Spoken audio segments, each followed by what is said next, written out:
Ever notice how ads always pop up at the worst moments?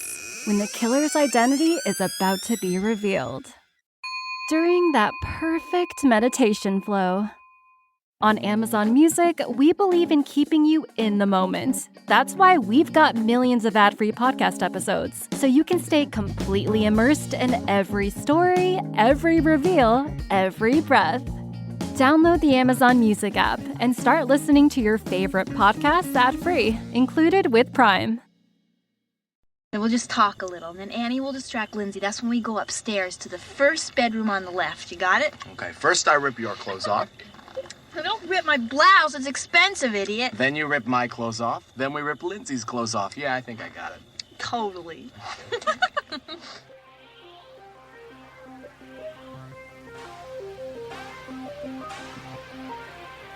See anything you like?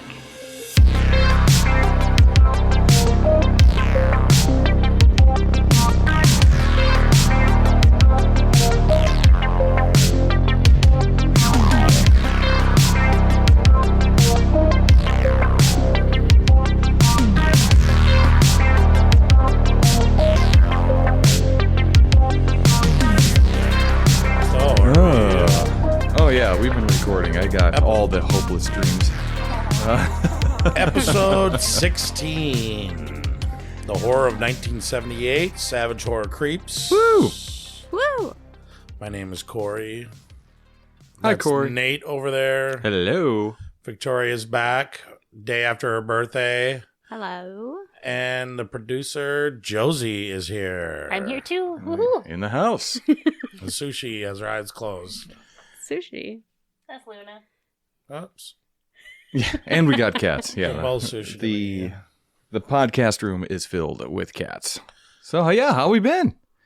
We're okay. I feel like we haven't all been together for a while. I know. It has been a while. It has been. It's been months, We were actually. all like together all four Saturday of us. night. Well, yeah, like Well, That's true. we're like That's true. together, but not to do For like a podcast. podcast. Yeah. Yeah. Yeah, it's been at least a couple months. Yeah, so this is good. It's good to be back. Busy summer. Imagine if it was 1978 and we didn't have phones to call each other. Oh my god. Well, we'd be on just one long road trip through Texas right Yeah, now, getting high, probably. picking up hitchhikers, herpes.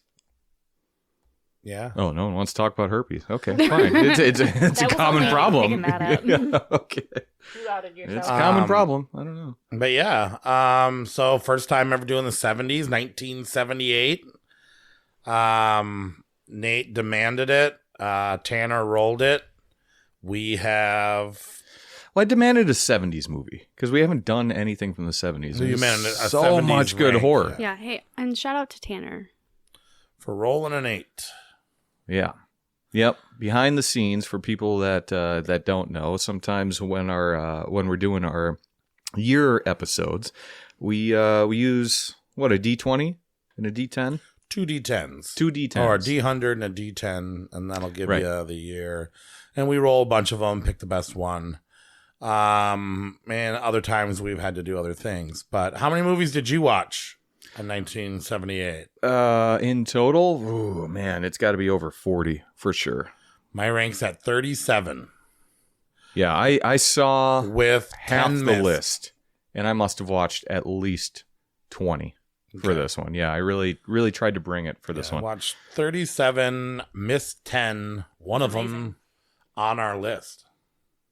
Really? Yeah. Oh, I don't even know which one that is yet. We'll get to it. Oh, okay. All right. A little suspense. Sounds like I'm going to be taking that one then, huh? And I know that you watched some stuff, and I know that I watched something, but I actually have more news than I have things that I've watched. Ooh, let's do some news first before we get into what we've been watching. So, horror news lately, the first look at the Toxic Avenger. Peter Dinklage, Kevin Bacon, Yeah. and who's the other famous person? Elijah Wood? Elijah Wood. Yeah. The huge monster is no longer superhuman size. He is not of superhuman size Maybe and strength. super high. Maybe strength. He might still have the strength. He probably still has his strength. But is not size. They have a picture of him walking through a doorway with a mop. And I've heard rumors that Bacon and Elijah Wood are both villains.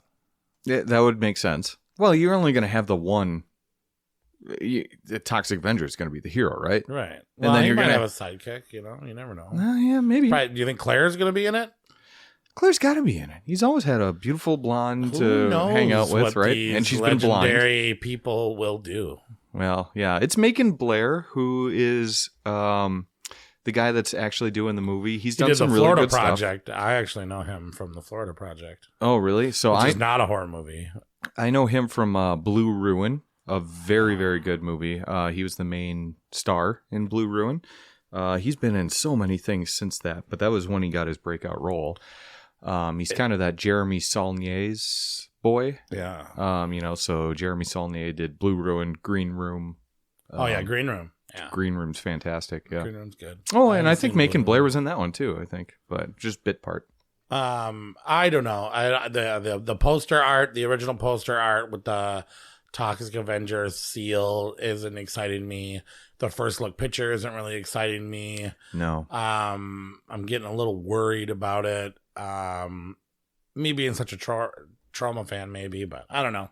That's just what I think so far. Well, so yeah, good director. I mean, great. They need give him some money, but I don't know. we're Trauma fans, you especially. I think you're the biggest Trauma fan here, but we are huge Toxic Avenger fans, Yeah. right? I mean, for years we've loved that, and so to see the Toxic Avenger come in as Peter Dinklage, and I love Peter Dinklage. I don't. I don't dislike him, but I mean, he wasn't he's near good, my favorite character in Game of Thrones. Let's be real. and I don't want to be like the old white guy on the podcast that goes like, "Oh, hashtag not my Toxie," or anything like that. But at the same time, I don't care how strong he is. A 4-foot toxic crusader coming at it's you. like the just Chucky really thing where isn't- nobody wants to watch Chucky because you could just kick the guy. Well, what if Toxie was 7'5" and ex-NBA player that kills people? That's how With I red- thought it should be. That's the way it should have been. Yeah. Okay. He's super big. Yeah. He's a hero monster. We're just going to remake all of our childhood I'm favorites. very curious. Also, other news. The writer's strike is starting to really suck. So I think we're going to get through this year with some good stuff and some low-budget stuff, but next year is going to be really difficult. It sucks. It's Can I messing up ask TV what shows. writer's strike? So there's the Screen Actors Guild writer strike Right. that they have been striking because, well, right now they make pennies, if that, on stuff that they write that goes to streaming services because streaming Right. services do not pay out on that. And they do to the companies that are making these movies, but those residuals are not getting to the writers at all. Okay. And so they're striking for that. But then the actors now are Yeah. all striking And they're too. backing up the writers. And they're backing up the writers, and so they should, because like everyone thinks like, well, whatever. There's so many people cranking out, writers that aren't part of the Screen Actors Guild. Yeah. The problem is when you're making movies, you have a writer on set to do rewrites, or let's say you're using this line of dialogue in this movie, and it doesn't come off Yeah. how you want it. So then they'll bring in the writer and just crank that out on set and make it better. And this especially affects TV shows and things like that. Stranger Things isn't going to come out for 10 years. Oh my God. The last season, they're literally just stopped. Mm-hmm.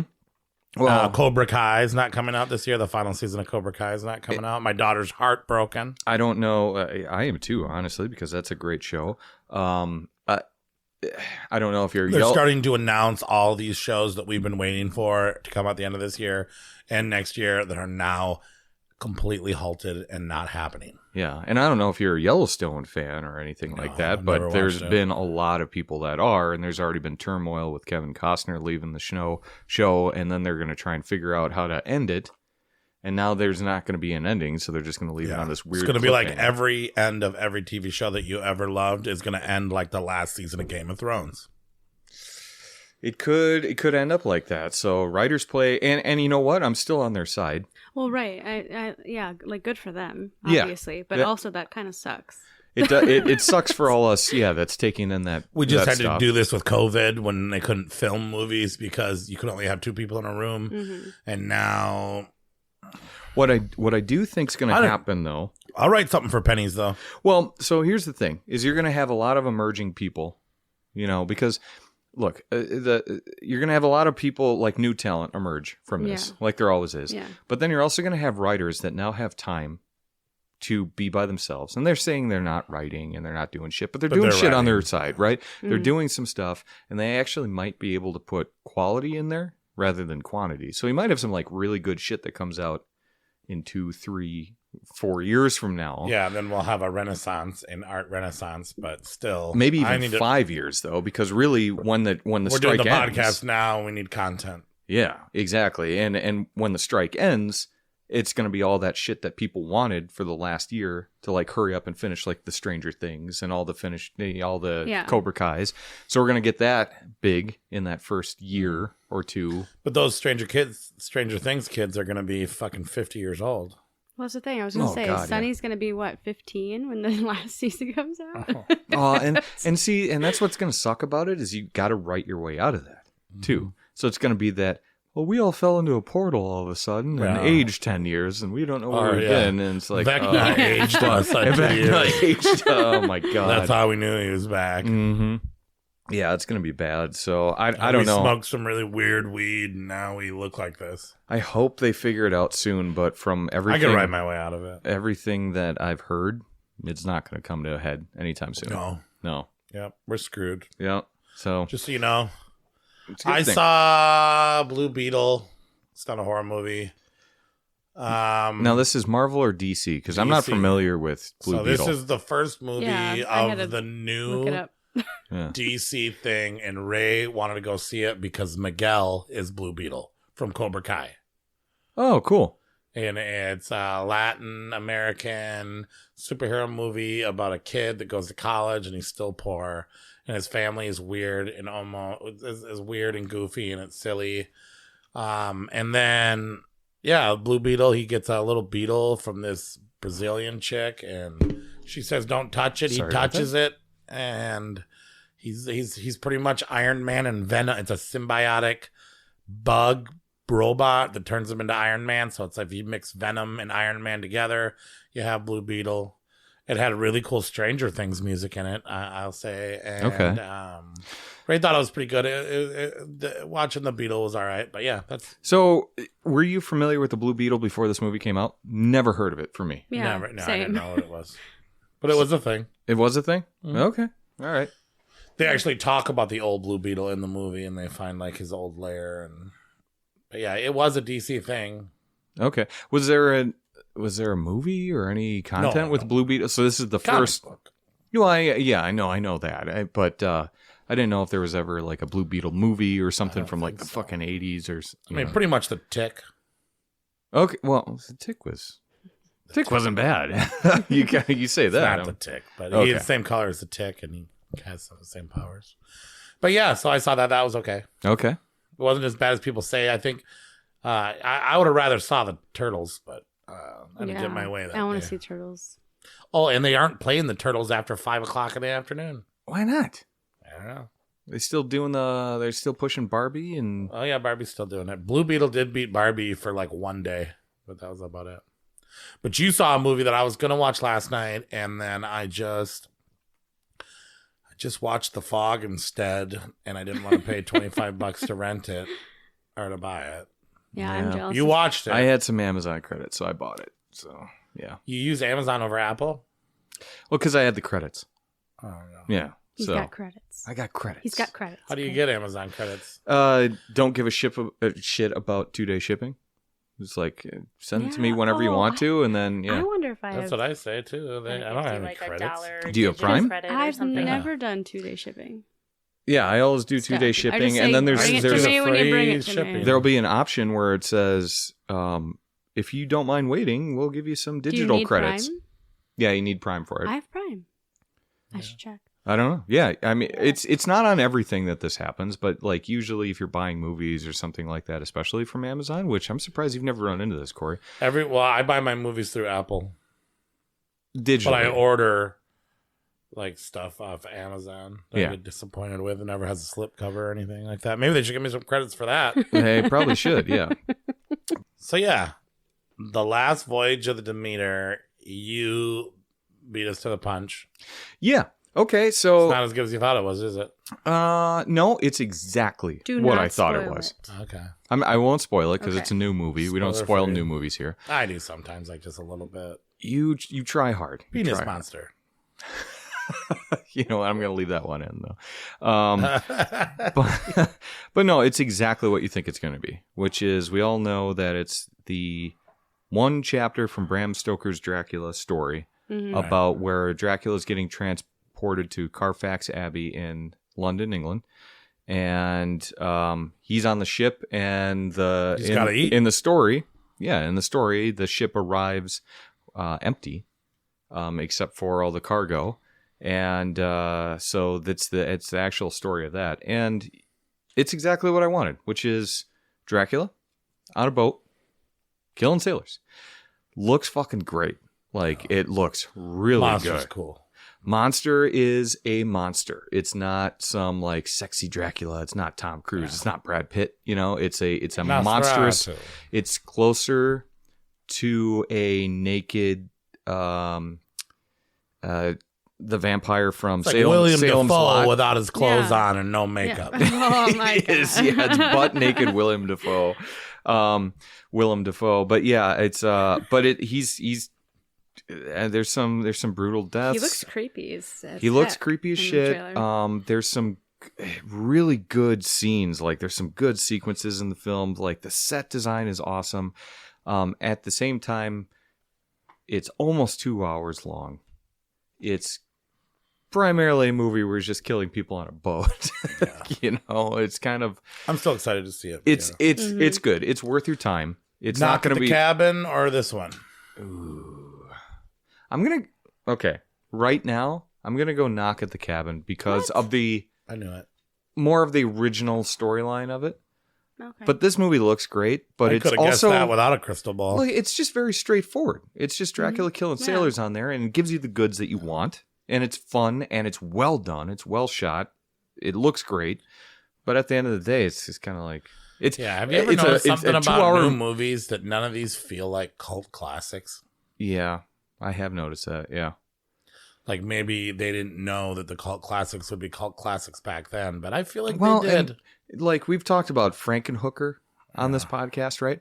That's a fucking cult classic, right? Yeah. That's fun. That's weird. No one's making movies like that anymore. You look at A24, and those are the most zaniest movies, and it's like, this isn't a cult classic. Yeah, No one's right. going to throw on Men or something like that at a party and have fun.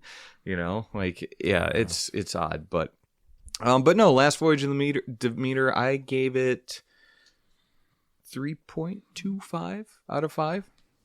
Oh really? Yeah. It's not bad. That's not a bad score. No. I've got a quick question, and feel free to cut this out. But did the monster look like an under-seasoned, undercooked chicken wing to you? There were times, but the thing is that he's He needs blood to look like a cooked chicken wing. okay, so that's the thing. And if anyone's familiar was with the thirsty. story, he needs to regain his power. So If- he is Oh, okay. he is If he would have ate weaker. everybody on that boat, he would have looked just like Gary Oldman. Yeah. Oh wow. I Well, only saw it quickly in the trailer, but that's just You didn't what's watch Yeah, it with in him my last brain. night? I did not watch it. no.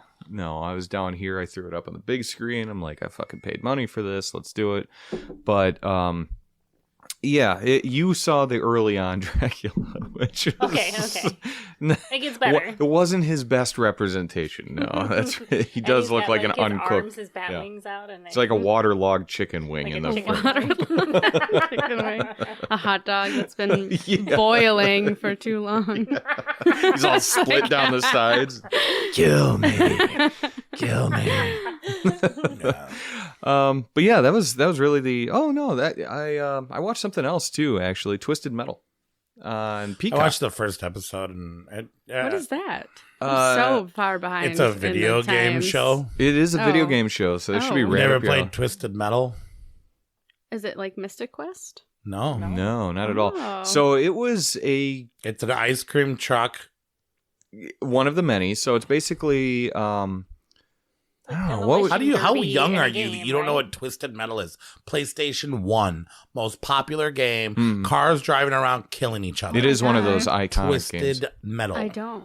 I Yeah. don't know what it is. So it's Came out basically in 1998. The Yeah, I game, don't know. the game was a bunch of cars just Right. blowing up other cars in kind of Okay. like this death race I mean, type I of thing. had like a lot of car type of games for PlayStation, but Yeah, this one was more you don't violent. remember this one. and- Everybody had a gun on the top of it. Yeah, all cars had different weapons and stuff. There's a but clown that drove an ice cream truck with a crazy face, and then Yeah. now people sell food out of those all the times at heavy metal concerts.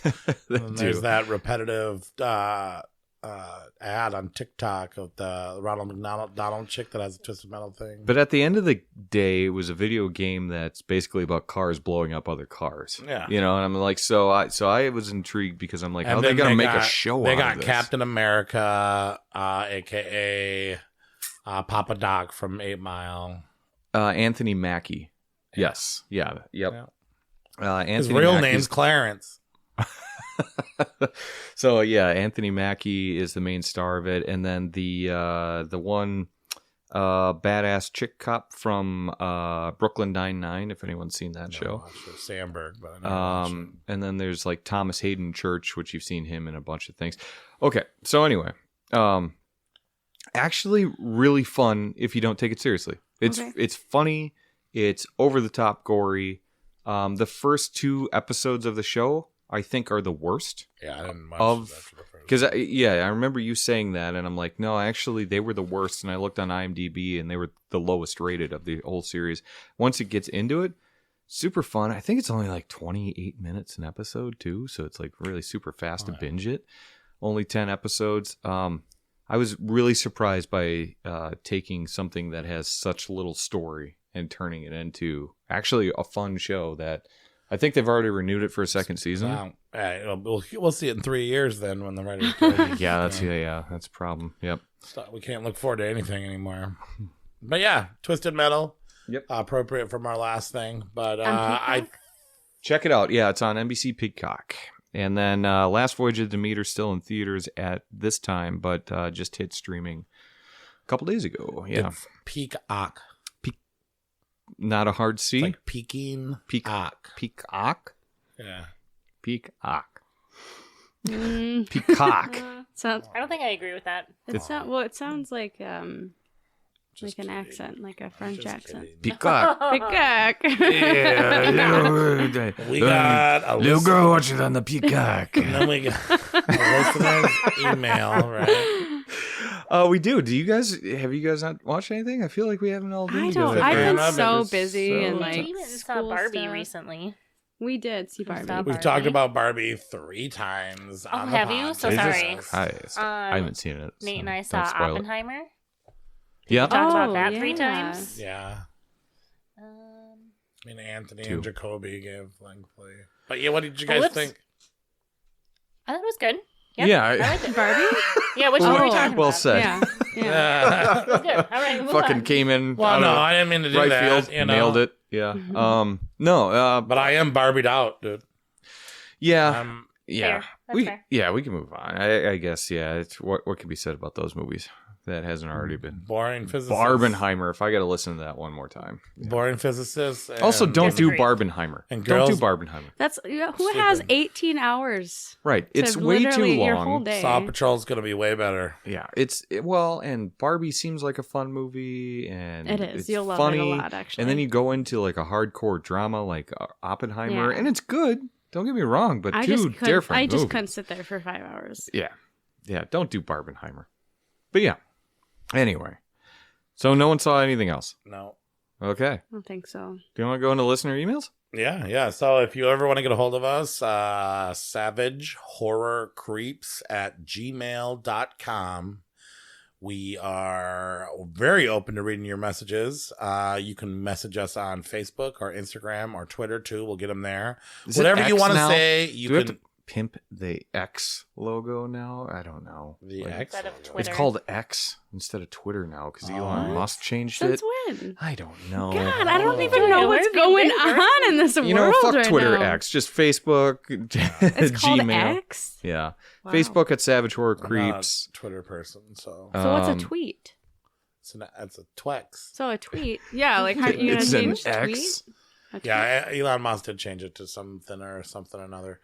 But yeah, so message us if you want to say anything or have your messages read, or if you are trying to get on the show as a guest and perhaps be knighted or even just be a special guest, come up with an idea that you want to do. We are currently taking those as well. So send us with your ideas, send us with your insults, send us with your compliments.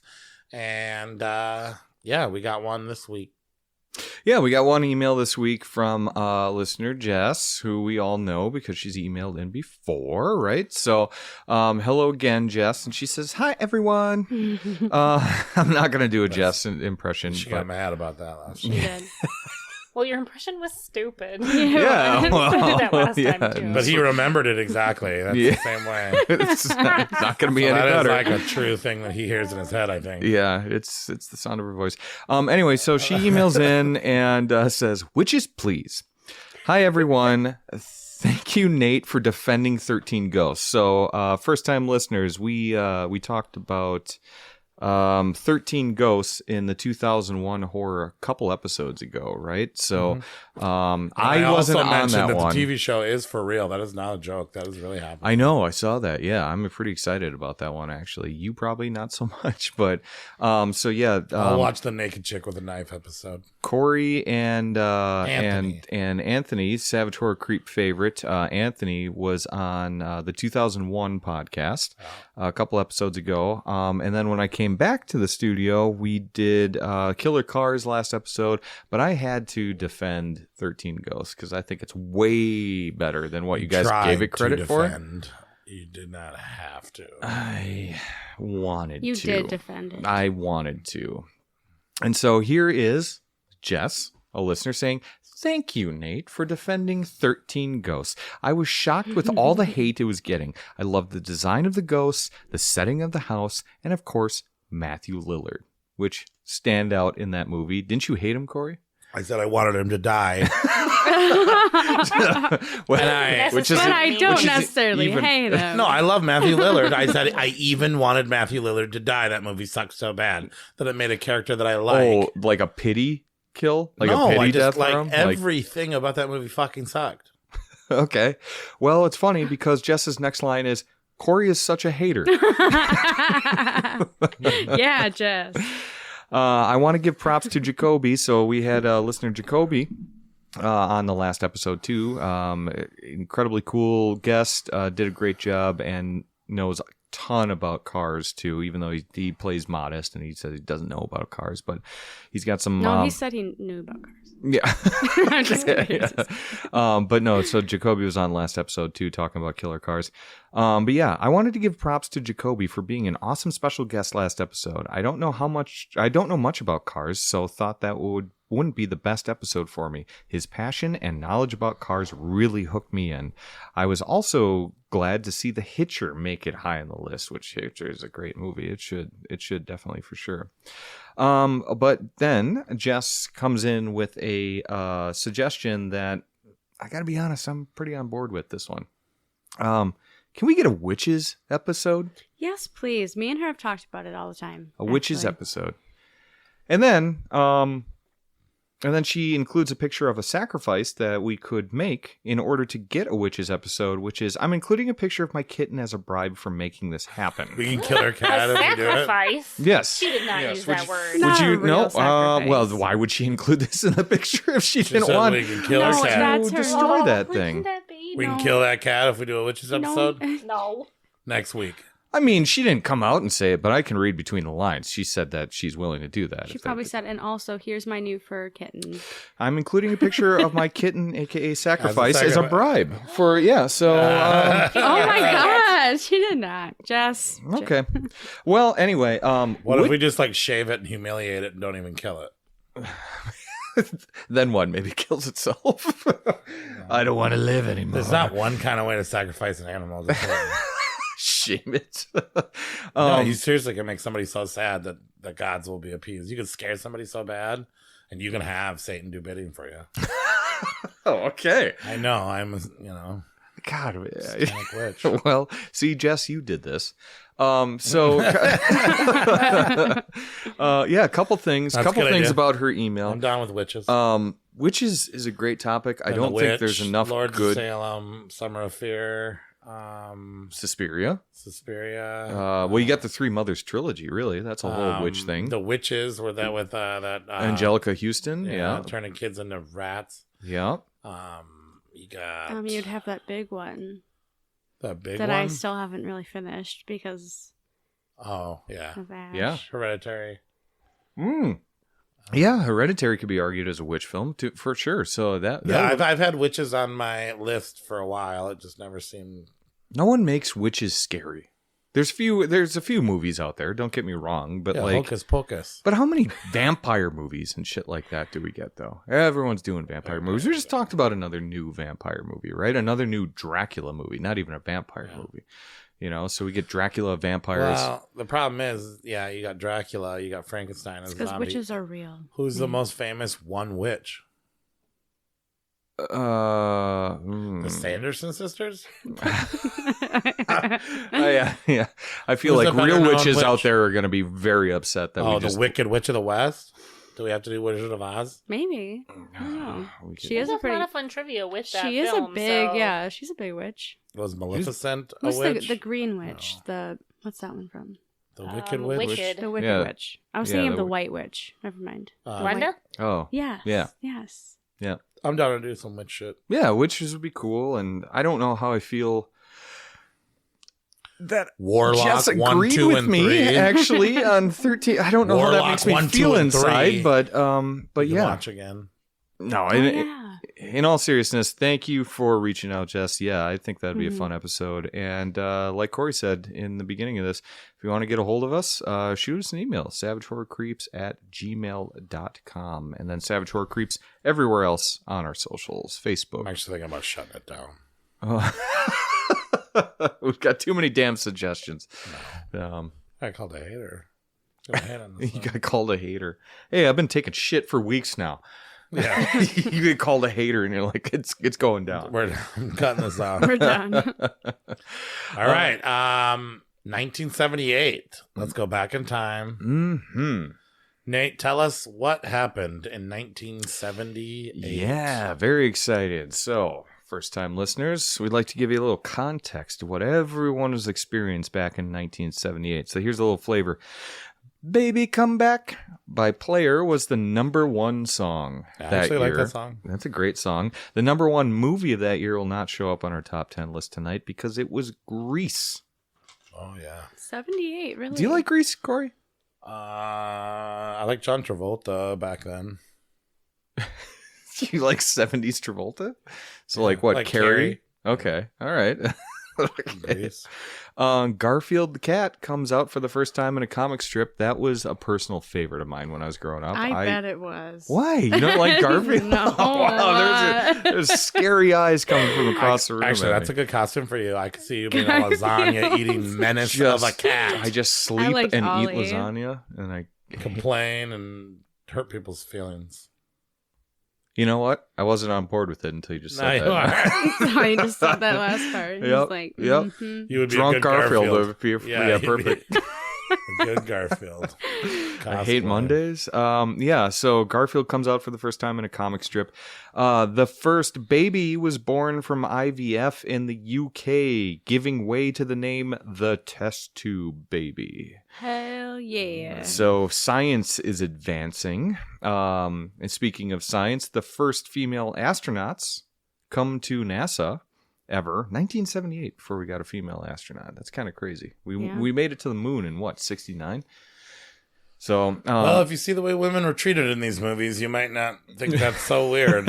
yeah, they were probably like, fuck it, you got to get us to the You're moon. telling me to be an astronaut, I gotta hang out with 30 dudes that think of women this way? That's a good point. That's a damn good I point. wouldn't be a fucking astronaut either.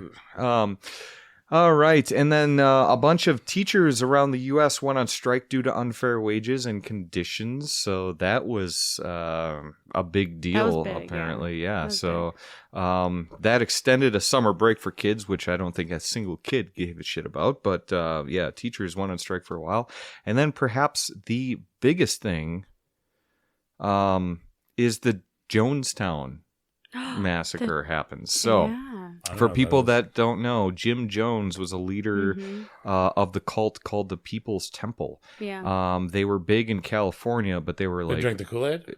I'm getting to it, yeah. So they were big in California, and they just kept amassing people. But then people were like, "Hey, you're fucking freaky. You remember the Manson shit that just happened not too long ago? Like, get the fuck out of here." Yeah, I was just looking at pictures of that because But this was huge. for the end of the world yeah. party, Huge, I was huge, just going to huge. carry around some Kool-Aid. Yeah, well, so the People's Temple and Jim Jones, as their leader, moved to South America in 1977 to isolate him and his followers away from the external influences in California, right? Because everyone was calling them whack jobs. And this wasn't like a small scale. This was like No, big this scale. was like damn Really? near. You guys are making me feel like I can't make fun of this. No, this is situation. like damn near 1,000 people were in this cult that Yeah. moved to South America. Yeah.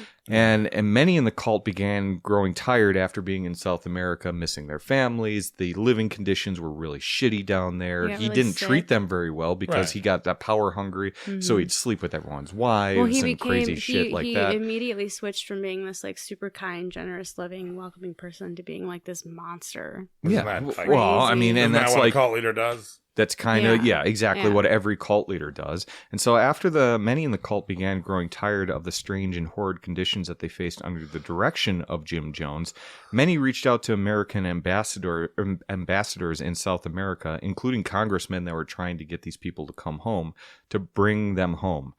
But fearing that the cult leader was losing control on his followers of the People's Temple, Jim Jones commanded his cult to drink poisoned Kool-Aid rather than set them free and let them return to the States.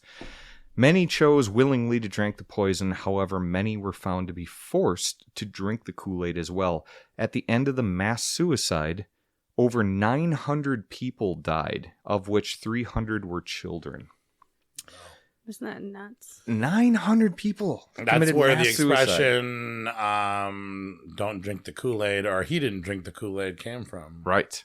Yes, Which exactly. I thought we could kind of make fun of. And it, one but of you my guys made me feel favorite like- bands in the whole world is the Brian Jonestown Massacre. Brian's. That's their band name. No, that's That's just like a. The Jonestown Massacre is the band name? The Brian Jonestown. Oh, Brian Massacre. Jonestown. Okay. Yeah. But I can't dress up like Jeffrey Dahmer on Halloween. No. Maybe give it like a couple more years. For those that are unfamiliar, it's a fascinating story. Definitely check it out. But for those that can't be bothered to read about history, there was actually a really good movie from Ty West called The Sacrament that I came saw out probably in the last decade or so. It's not about Jonestown, but it's it's like the pretty same damn situation, close. yeah. It's exactly the same situation, pretty much, and it's really, really well done. It's a good movie. I wouldn't say it's a fun movie, but yeah, nuts. 900 people died. I didn't think that many people. Yeah, I thought it was like a bunk, like a camp. Mm-hmm. Yeah, 50 people drink Kool-Aid and kill themselves. It's Well, like, I whatever. only, They're I only nuts. found out about it because of that band. Like, they're an older band, and every time I'd look them up, I'd get all this stuff about like this huge cult Kool-Aid stuff, and I was like, Mhm. what? I just want this band's music, like, and then Yeah, and there was another one too about like that Hail Bop comment too that did that, but not anywhere on this scale. This is just nuts. But yeah, so that's where we're at. I just think like that's a lot of poison, right? To kill 900 That's people? a lot of poisoned Kool-Aid. I don't know Like, how much the poison it fuck takes to did kill they, one person, but yeah, I would assume so. I mean, they're already starving. like and drink this entire glass. Probably Everybody. weren't doing so good. I mean, I can get you rat poison right now. I can get you a whole bunch of rat poison if you I really could make want. something up to take us all out right now. Oh my Right. god! Any room of the house, I can find something. Well, cheers, everybody. Let's drink the Kool-Aid. Let's And let's drink get into the movies that we picked from 1978 tonight, right? So we want to do the honorable mentions first, like Oh, yeah. always? Oh, yeah. Okay, so who's taking the first one? Corey, you want to take the first one? So I never saw this movie. This is the first time watching the movie. Oh. John Carpenter's "Someone's Watching Me!" ! Yeah, can't forget that. And on our first episode, we watched a movie called The Watcher. Mm-hmm. Yes. And I knew that was a remake of a movie, Oh, yeah. but I didn't really Okay. realize that this is the movie that they remade until I was halfway through the movie. Yeah. And I was like, this is that darn movie. And this is, I mean, you could argue that it's really Hitchcock's Rear Window, but no, it's closer to this one now that I think about it, because you don't have like kind of a... Dude, the building, they across the way, she's a liar, the reveal at the end. This is... Yeah. I mean, is this not, according to everyone, the movie that Watcher remade? I mean, I think it's the closest version of it. There's been some other movies that have been made like this, but no, that's definitely it's about this compulsive liar played by the girl. I'll look it up, but she's famous. I wasn't a big fan of her. She really wasn't that great. Yeah. And she lied to everybody, and she's like, "Oh, this is just a game I play." And you're kind of like, "Wow, screw this chick." Wow. And then she has this really cool apartment across the way. Some guys spying on her, calling her. Man, phones were just a perfect way to terrorize people back in the day. Lauren Hutton. Really? I thought she was more famous than that. I recognized her face. She's been in a lot of things a long time ago. She was in Once Bitten. Mm-hmm. Oh, yeah. Remember that one? I watched that movie. But yeah, so basically this girl gets stalked and terrorized and followed. And it's John Carpenter. It's early John Carpenter. And it was a TV movie, which probably doesn't... The reason why a lot of people overlook it. Right. But this is a creepy fucking TV movie. If this was airing on there... Oh. Like, this is one of the better TV movies I think we've seen. Written and directed by John Carpenter, starring Lauren Hutton, yes, but in a pretty decent role, Adrienne Barbeau. Yeah. John Carpenter favorite from Swamp Thing, and, well, that was Wes Craven, I guess, but Escape from New York and things like that. The Fog, yep. His wife at one time. Yeah, the movie was all right. I think the most thing, wow. I was stumbling there. But the most thing I enjoyed about it was actually connecting it to the movie that I didn't like so much from last year, but now understand a little bit more where they were going at. And it's a little scary. I could imagine if I was a woman living in a house alone, an apartment building, that this would freak me out. Yeah, the way that the killer starts fucking with her is an interesting way, too. Like, the whole, like, you've won a vacation type thing. It's like, wow, what? Really? Makes me wish Miss Prank Phone Calling chicks, huh? But there's a really great tense scene where she's down in like the parking garage laundry room / thing. Mm-hmm. That's really cool.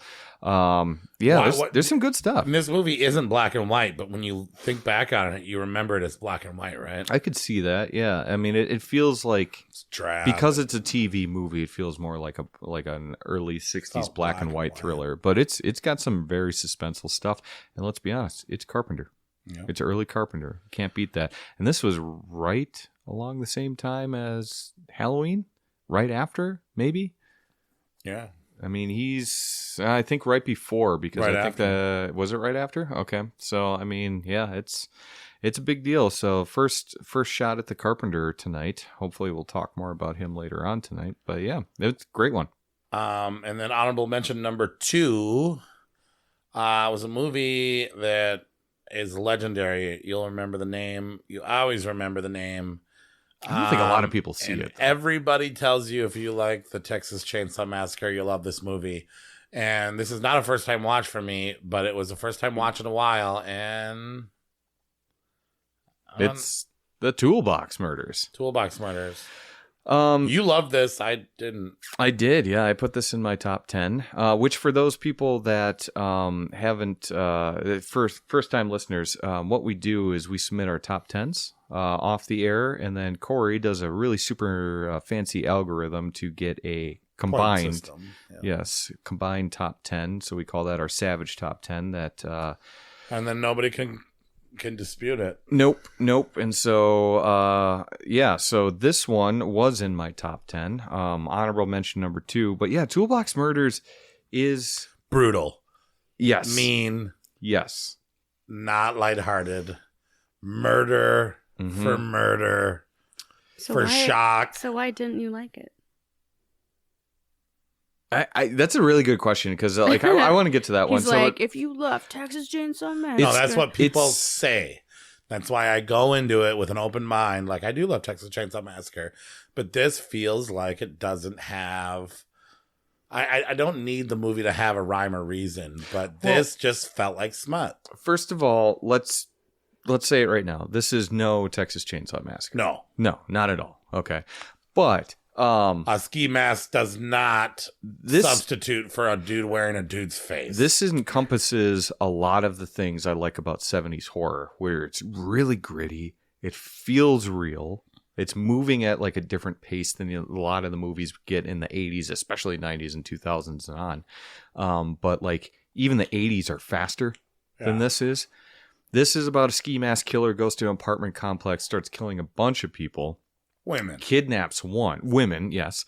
Kidnaps one. And then that's just the beginning. Really, you think that's going to be the entire movie, but that's just the beginning of the story. And then it kind of dives into this whole, like, the cops are trying to find them. I could see why you would, I could see why you would say that. Because it comes out of the gate swinging for, like, the first, 20 minutes, half hour. Yeah, He's carnage. killing people brutally.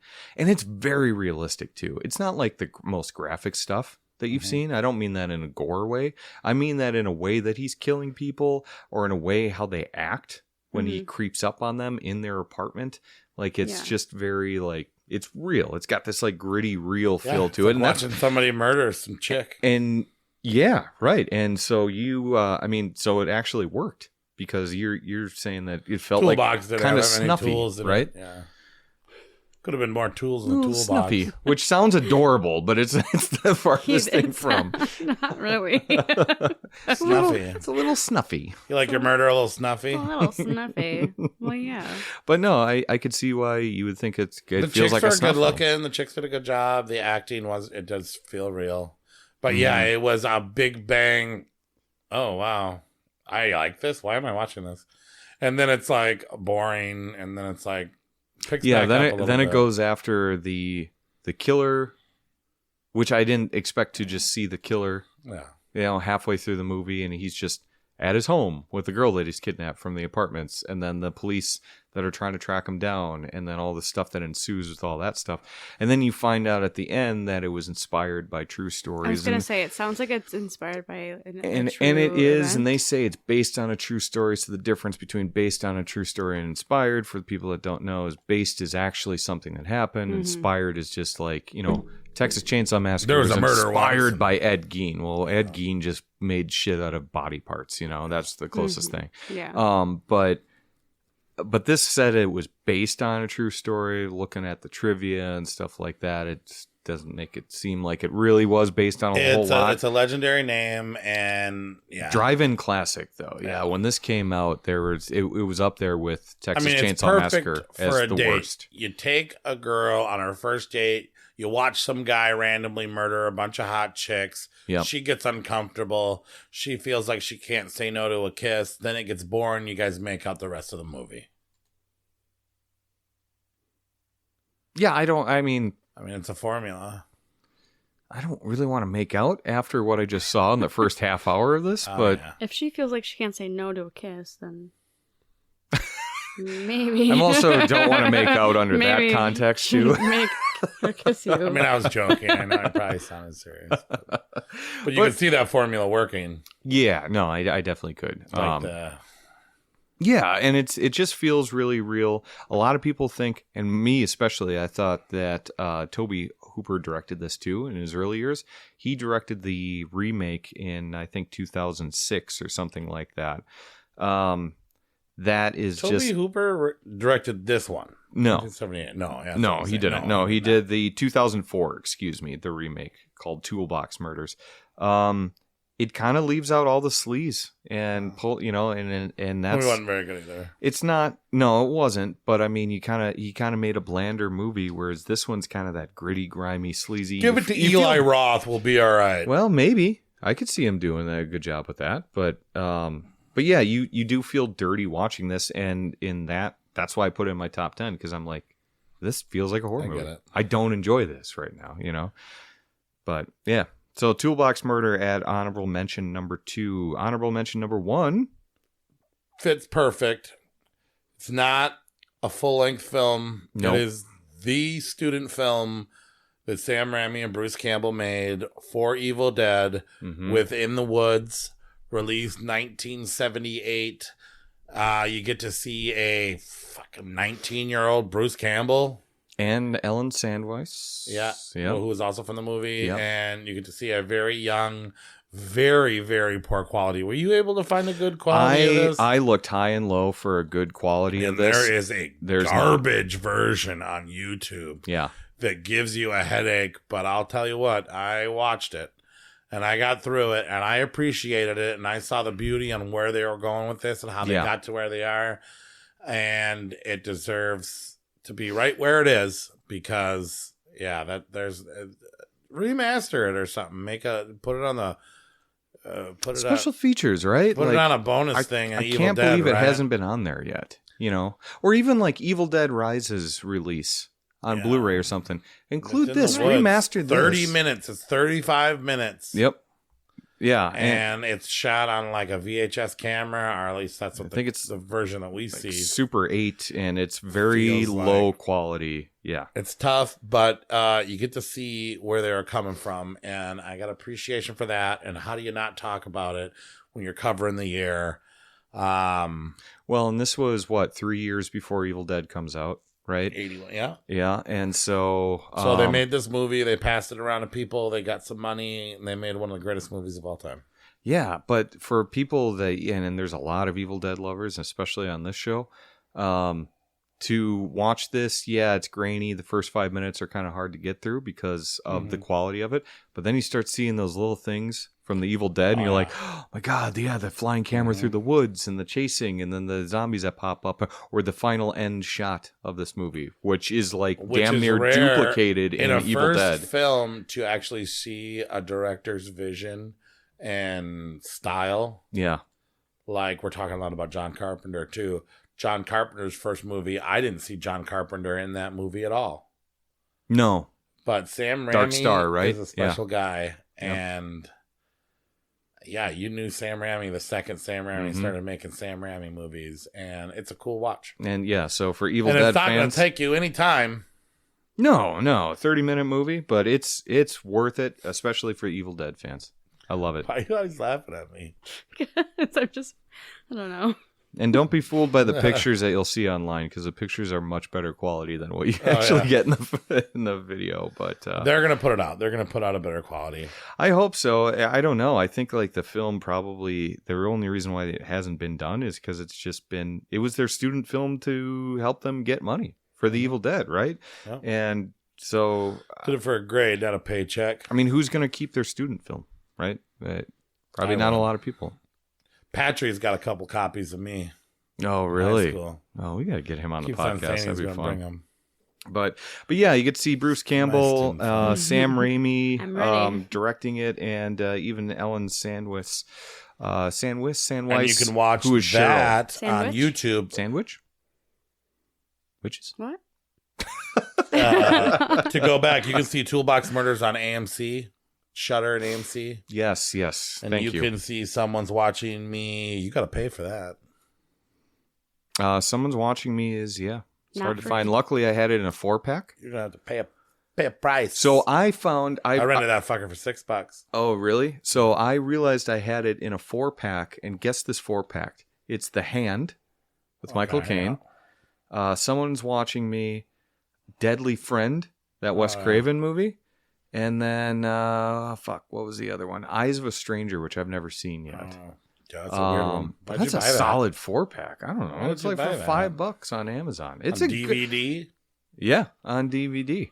That's right. I hope that didn't cost you more than $3. I think it something Corey would. There's 4 solid movies in there. So how dare you? I'd buy it for Deadly Friend. Yeah. Where else are you going to see a head explode by a basketball? Okay. But yeah. Anyway, so honorable mention number 1 was Within the Woods, the one that started it all for the Evil Dead franchise. All right, should we get into our top 10? Sure. I'm ready. You ready? Is you ready? Yes, I am. I think I'm probably going to kick off this last one. I think you need to. Yeah. Well, I was going to say, let's take a break. Let me mentally prepare myself. I was waiting for it. Defend myself to death. You might want to. but I just want to let you know that you didn't watch the full version. Number 10, Laserblast. 1978 story about a boy who never wears a shirt. Hates shirts. He would never wear a shirt. He doesn't wear shirts. He walks a little funny. He got voted worst actor in the Stinker Awards in 1978. It's about a boy that goes out in the woods and shoots guns. Goes pow, pow, pow, pow, pow, and pretends he's shooting guns, and he finds an alien laser in the desert. Okay? Mm-hmm. Wait, what? Who was Did you not watch this? No. And Okay. the laser gun was in the left woods, and in then the desert by aliens. Okay. These aliens are claymation dinosaurs. Okay? Yeah. They fly a claymation spaceship over the sea. Okay?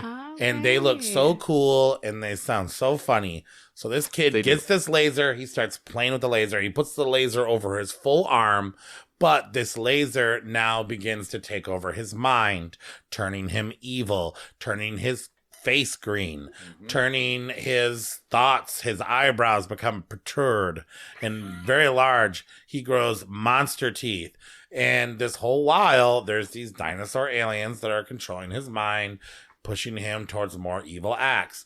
He has a girlfriend, the best girlfriend I've ever seen in a 70s horror film. Okay. Considering he's 16 going on 28 and making gun sounds out in the desert. No, I was imagining like an 8-year-old. Like, because I said boy. Pew. Well, Yeah, well, he's not. He's older supposed to than that. He's supposed to be a teenager. Okay. He also looks Nathan 30. watched this on Mystery Science Theater, which if Okay. it's been on that show, that it's probably known for being one of the best, worst movies in the world. But in true. that version, they take out 35 minutes of an hour and 26-minute movie.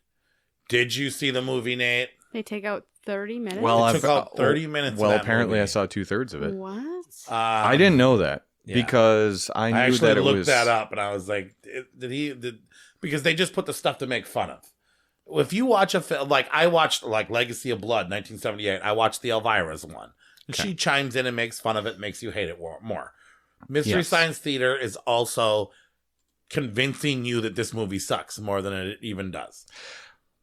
Fair? Probably should have gave the real movie a shot. Do you want me to do you want my rebuttal yet? Not yet. Not yet. Okay, I got you.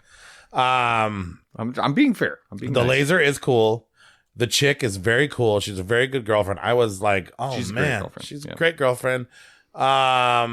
There's actually tons of babes. They, instead of filler on having people talk to cops, they just had chicks at swimming pools pulling their tops off, trying to hook up with the guy that never wears a shirt. The claymation is laugh out loud, stoner, hilarious. It's a 70s movie that actually feels more like an 80s movie. I actually thought this movie was from the 80s most of my life because I actually feel like this movie is way ahead of the 70s time.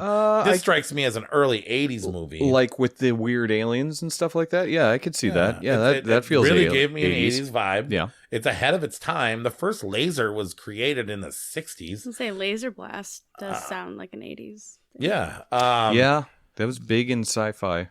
The movie has got so much destruction. That laser's blowing up things. There's a budget on this baby. There was a budget on this baby. Well, there's some big actors in this movie Yeah. too that People today might not recognize, but like Keenan Wynn has been in some classic movies like Doctor Strangelove. That's a classic, top 50 movie to some people. And then Roddy McDowell, Planet of the Apes, Fright Night, Dude, he's this in it. movie was huge for its time, so ahead of its time. And for some reason, I think the actual Laserblast dude is very underlooked cosplay. That guy is cool. It is fun. I even want myself to look like it on the art cover. I'm Hopefully it all works try out. and show a picture to Victoria across the room. Oh, I sent her a couple pictures of him. Yeah, yep. That's currently. Well, you're showing the that's not close up bad. on his face. No, that and the I would. teeth aren't in. That's I half would- transformation. No, I would approach that person on the street. You would approach this person? Yeah. And then he's- what? Pour acid That all looks over his like- face? I would. That looks like half dishwashers, washers, and cooks at any restaurant in this fucking city. He's only half transformed right there. I'm currently trying to make That is halfway. Corey's. Yeah, no, I face look get like that, but like you would walk up to this person on the street. I would. He looks like he's got an unchecked tetanus That's what you diagnosis, look and he's like. been When I drinking first- fish when- tank water. Yeah, What we actually. the fuck? He's got the same haircut as You you. would. I don't. That's just hurtful and unnecessary. Were you talking about me? No. No. Oh. He does kind of bangs like me. Oh. Like what the fuck? Like I don't I was know. saying, I That looks see more Nate. like a Dawn of the Dead zombie Yeah. than anything else. But Tom Savini, yeah. And then just lastly, I don't know. I think the claymation was wonderful. I think the aliens were hilarious. I think that the vision was out of bounds. And everybody that says Troll 2 is the best worst movie of all time. This goes back to you, Jenny, too, if you still listen to this podcast. This is the best fucking worst movie I have seen in the years that I can remember. I got so much pleasure. Oh, well, the cover art is awful. Yes. Yeah, what? That somebody drew a picture with a crayon and they made the I cover. don't know. It's got a cheesy quality to it. I kind of like it. Zoom You don't in like on it? his face. I like the other one with the Oh, his dinosaur face is alien. fucked. We Zoom in already on his established that. Yeah. face. No, that's not And good. then on the top, the it's aliens like look Billy bad. was a kid who got pushed around. I am literally here to get bombarded with hate on how much I love this film. I made this, No, I it think, my sounds like number a good 7. movie. This was my number 7. Nate, don't. And I put this above a movie that we'll later, I'm sure, keep on bringing up. You thought this was better, Laserblast was better than this. And yes, I got more enjoyment out of this film this time around than almost most of those, man. This was the peek through. I watched a bunch of stinkers because before we Stop start, saying that. before we get in, There was some there's bad some ones. Yeah. 1978 stinkers. Mardi Gras Massacre was doing real well until I watched this movie, and I was like, you know what? Until you watch the same kill 4 times. Yeah. Yeah. But Laser Blast, I was smiling ear to ear. I didn't burn the pizza, but I remember this was the first one out of this list that had me gleefully cheered, hitting up Nate. You better watch Laser Blast. Don't be a dick about it. I actually didn't think And you were gonna be. I followed half of that direction. No, but okay. So here's the thing. Are you finished? Yeah, I don't want. I'm Okay, good. because this is clearly important to you. It made our top 10. I don't know how. But here's the thing. Okay, when we do awards and honors later, this will not be my worst movie. Yeah, by any no means. way it was. But the problem is that okay, and look, say what you want about IMDb scores, right? I don't swing from the jock of an IMDb score. Right. You like what you like, but this one's got a 2.8 out of 10, Because of Mystery Science Theater. possibly. But the fact of the matter of this movie is not good, and I watched the Mystery Science Theater version of it because I wanted to enjoy it. And I fucking had a blast with this movie, Right. watching the Mystery Science Theater one. It's Sure. probably one of my favorite Mystery Science Theater Oh, ones, yeah, I could believe because it was that. really funny.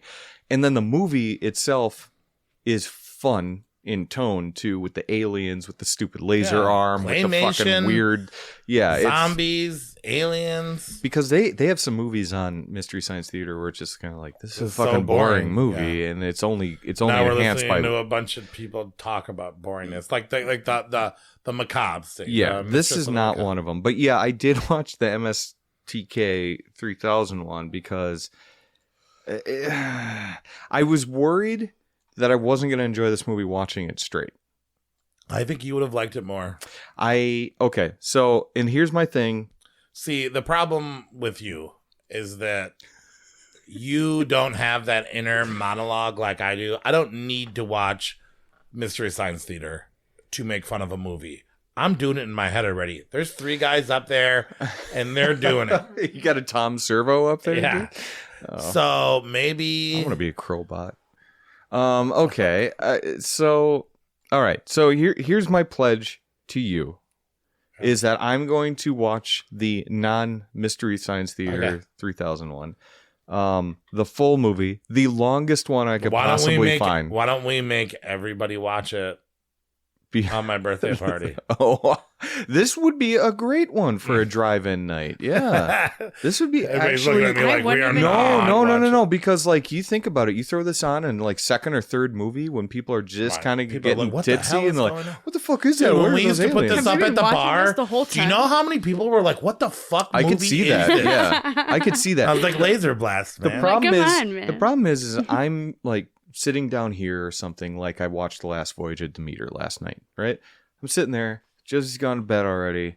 I'm just down here by myself, and I'm sitting here watching fucking Laserblast just by myself. Having a Laserblast. Yeah, just having a real good time by myself watching. Having a major blast watching Laserblast. I don't know. Like I think like you enjoy... No, that's not true, because there's some really bad movies that I enjoy too, but this would be a great fucking party movie for sure. Throw this on. I think that's a great idea to have it at a drive-in night, because that would be a conversation starter for sure. But I make a pledge to you to watch the longest version I could possibly find, and I will talk about it on the next episode. Give another shot. But I changed your mind about a few things. But I didn't rank this one. Like I said, it's definitely there's worse movies we watched. There's some that are just downright boring. This is not boring. It's not boring. I was. We'll get to it, but I was literally thoroughly the one hurt. that I am looking. Not even upset. The most I was just forward to talking about. Okay. I feel like Nate has more he has to say. So I'm gonna save it because it's gonna run into other things too. Yeah, he's got some because more to where say I about saw that. your original ranking that this movie beat out, I'm like. Okay, we'll get there. We'll get there. But yeah, Laserblast. Laserblast. Everybody watch Laserblast. Somebody defend me. Where can we watch? Where'd you watch the full version? Obviously, the MST3. It's on Tubi. Okay, Tubi. It's been on Tubi. It's never not been on Tubi. Its whole life. It's since Tubi started. It's on Tubi. They were like, we need to put it was actually when Tubi started sure up. It was the first movie. Pretty sure you can Tubi get the DVD for like 50 Laserblast. cents. Ordered anywhere, free shipping. You might even get a couple credits on Amazon if you order it.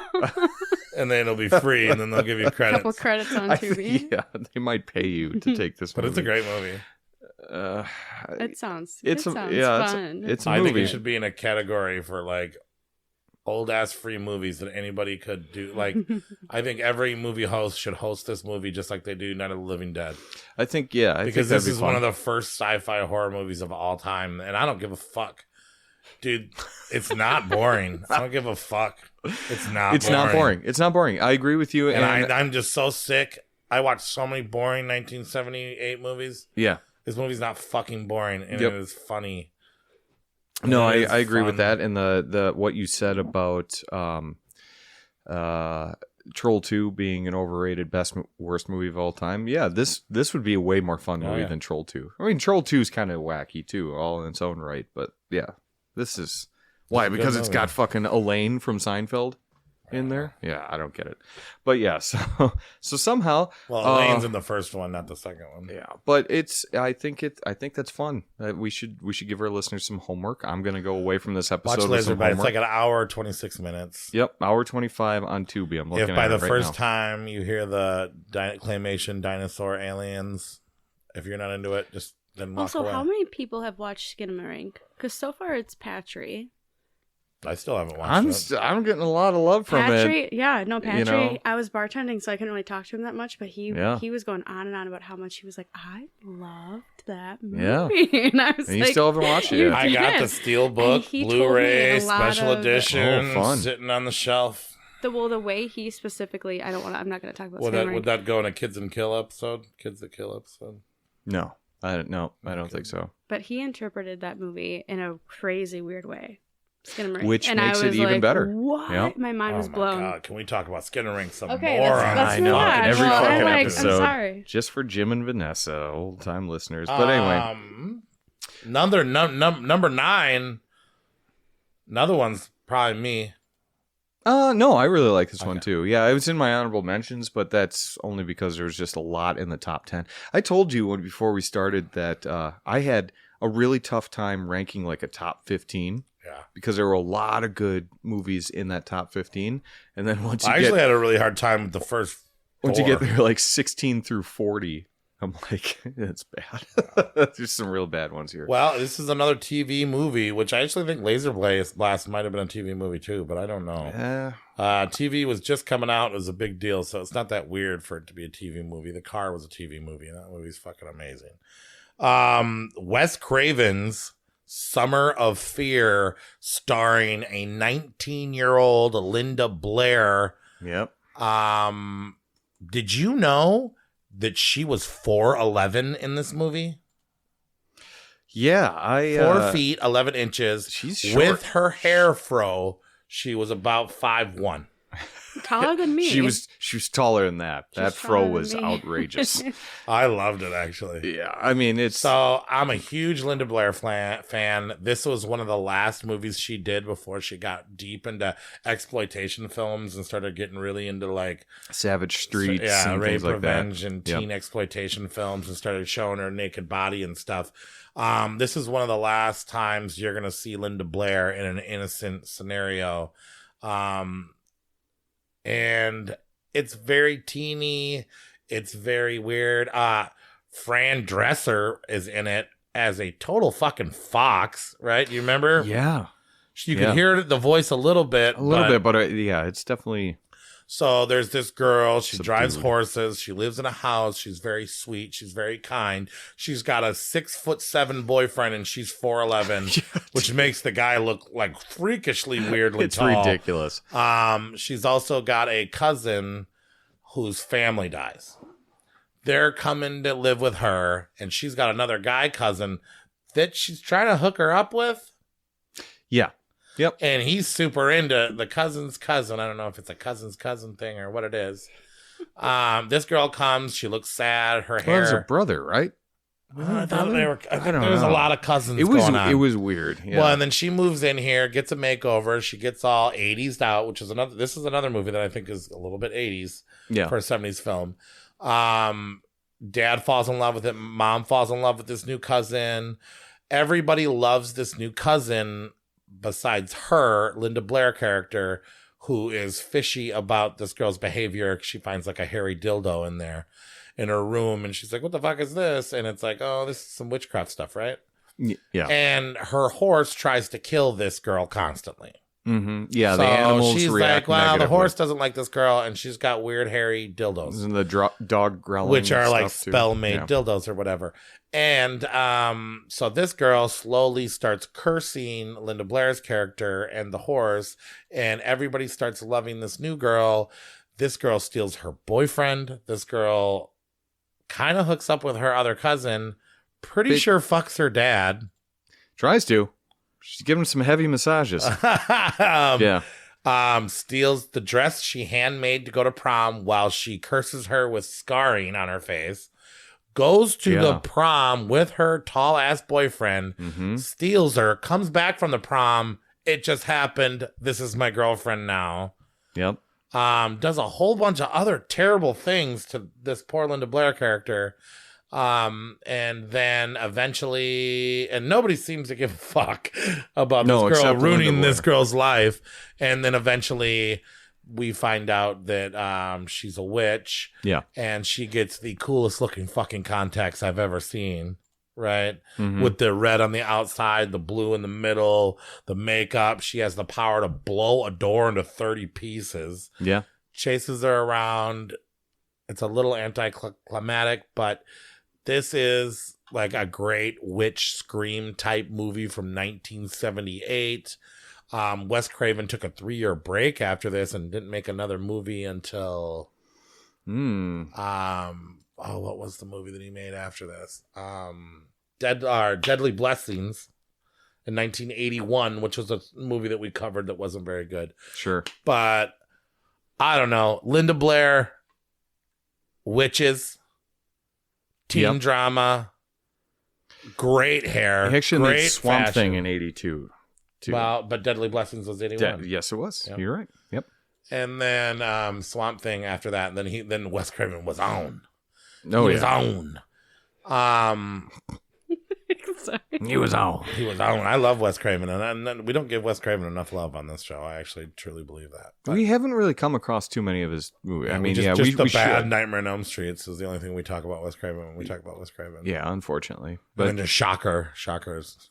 That was not Wes Craven. Yes, yeah, it is. Really? Yeah, it is. What? Yeah, it's unfortunate that we haven't really covered a lot He's of his got good some stuff. stinkers out there too. Stop it. He's got some stinkers. I hate but that. this isn't one. This is a fun witch movie. Yeah. It is much more of a TV movie feel than someone's watching me. PG-13. It's much more TV movie in the It doesn't environment. But I could Sounds see like a somebody horror that movie. just likes. Yeah, I could see somebody It that is. just likes 80s teen, like the John Hughes films. You know what I mean? It has that dynamic. Sounds and like that, the movie Mean oh, Girls. shucks, my parents, I'm just a small town southern girl that likes to drive horses, and this like sure is bad, and my parents sure don't see it. Nobody sees it. And God darn it, I sure got some bad luck, and I'll be darned, it's witchcraft. What is that movie where everyone loves the? Is it Jennifer's Body that I'm thinking of Yeah, too? I think so.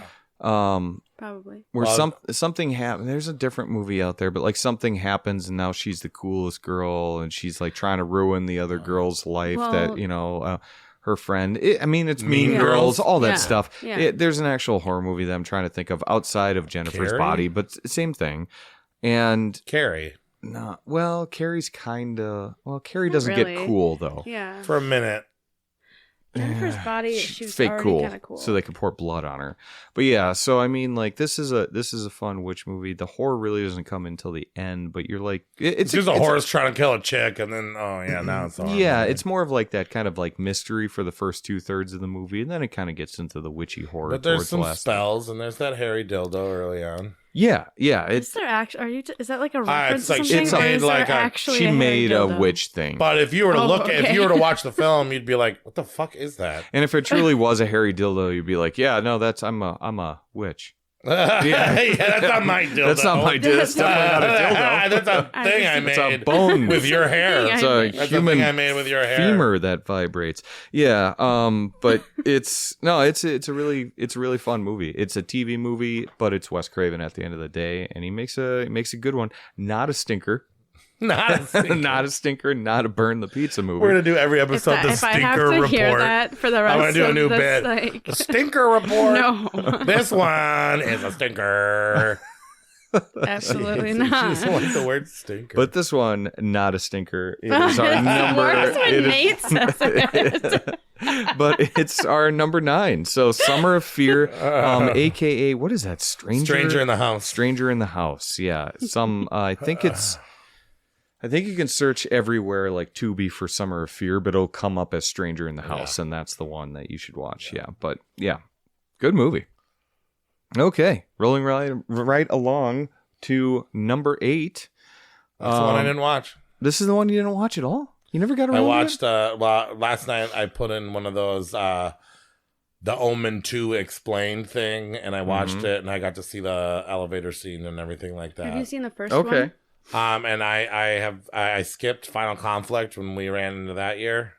Sure. And I skipped this one because I don't remember the first one. I know that I've put it on and found it less amusing, and I can't remember a fucking thing about the first one. And I think that's partly why I don't want to watch the second one, even though from what I understand, they're the exact same movie. Okay, so before we get any further, this one's called Damien, the Omen 2. So an Omen sequel. You're not wrong about it being very, very similar. You get an older Damien, so everyone knows the story of the Omen by now, which Yeah. is a kid who happens to be the Antichrist that goes with his adopted parents, and his adopted parents find out that, some weird shit keeps going on. People keep killing themselves or dying in suspicious ways. Corey, you should definitely rewatch the original Omen Yeah. again. That's a great I movie. mean, I'm waiting. 1976. Yeah, sure. Yeah, When I we think get it's that year. 1976, right? And but Damien Omen 2 is just the continuing story of him. As a Damien teenager. now is a teenager.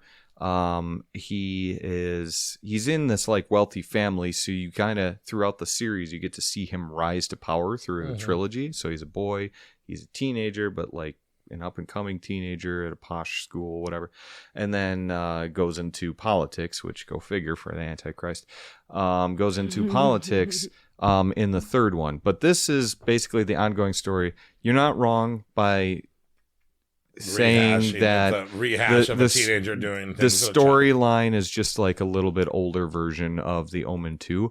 But what I do like about this one, why I had this one in my top 10, is that it's very mean-spirited. It's very fun. You know, you got some big names in it. You got it used to be big names. William Holden, who was in the Wild Bunch. You're gonna have to Lee explain Grant to our viewers why a movie being mean-spirited is why you like it. Well, okay, so why does that make a good film? Because it's much darker than I would have thought. Because the Omen, like, does it make it more interesting when you're like, wow, this is mean? Omen's dark. Yes, Omen's dark, for sure. Because and these movies are all going to be about dark because it's about the Antichrist and he's killing people. But this one is like got some surprising scenes in it. Yeah, where the kid cries for like a second and then he kills somebody right after. Doesn't he have a little conflict where he doesn't want to be the Antichrist? There's a child death in here that's really surprising. Right. There's this. I love it when they kill children. I don't want to spoil it. I'm just gonna say an underwater sequence that is just like. Is the elevator scene not the best scene? I know it's where pretty the good. Elevator falls. It's pretty good, and then you think that he's okay, and then a wire comes like through the thing, cuts him right in half. Dude right in half. It's a very cool gore effect. It's and so that's cool thing about these first two Omen movies is they actually have some really good deaths. Yeah. There's a great decapitation scene. Yes, they are. There's a great decapitation scene in the first one among some other ones, but there's one that's like particularly brutal, not because it's really gory, but because. Fuck it. I mean, this movie's from 1978, right? Yeah, why am I? So there's a scene where Damien pretty much makes a person fall through the ice.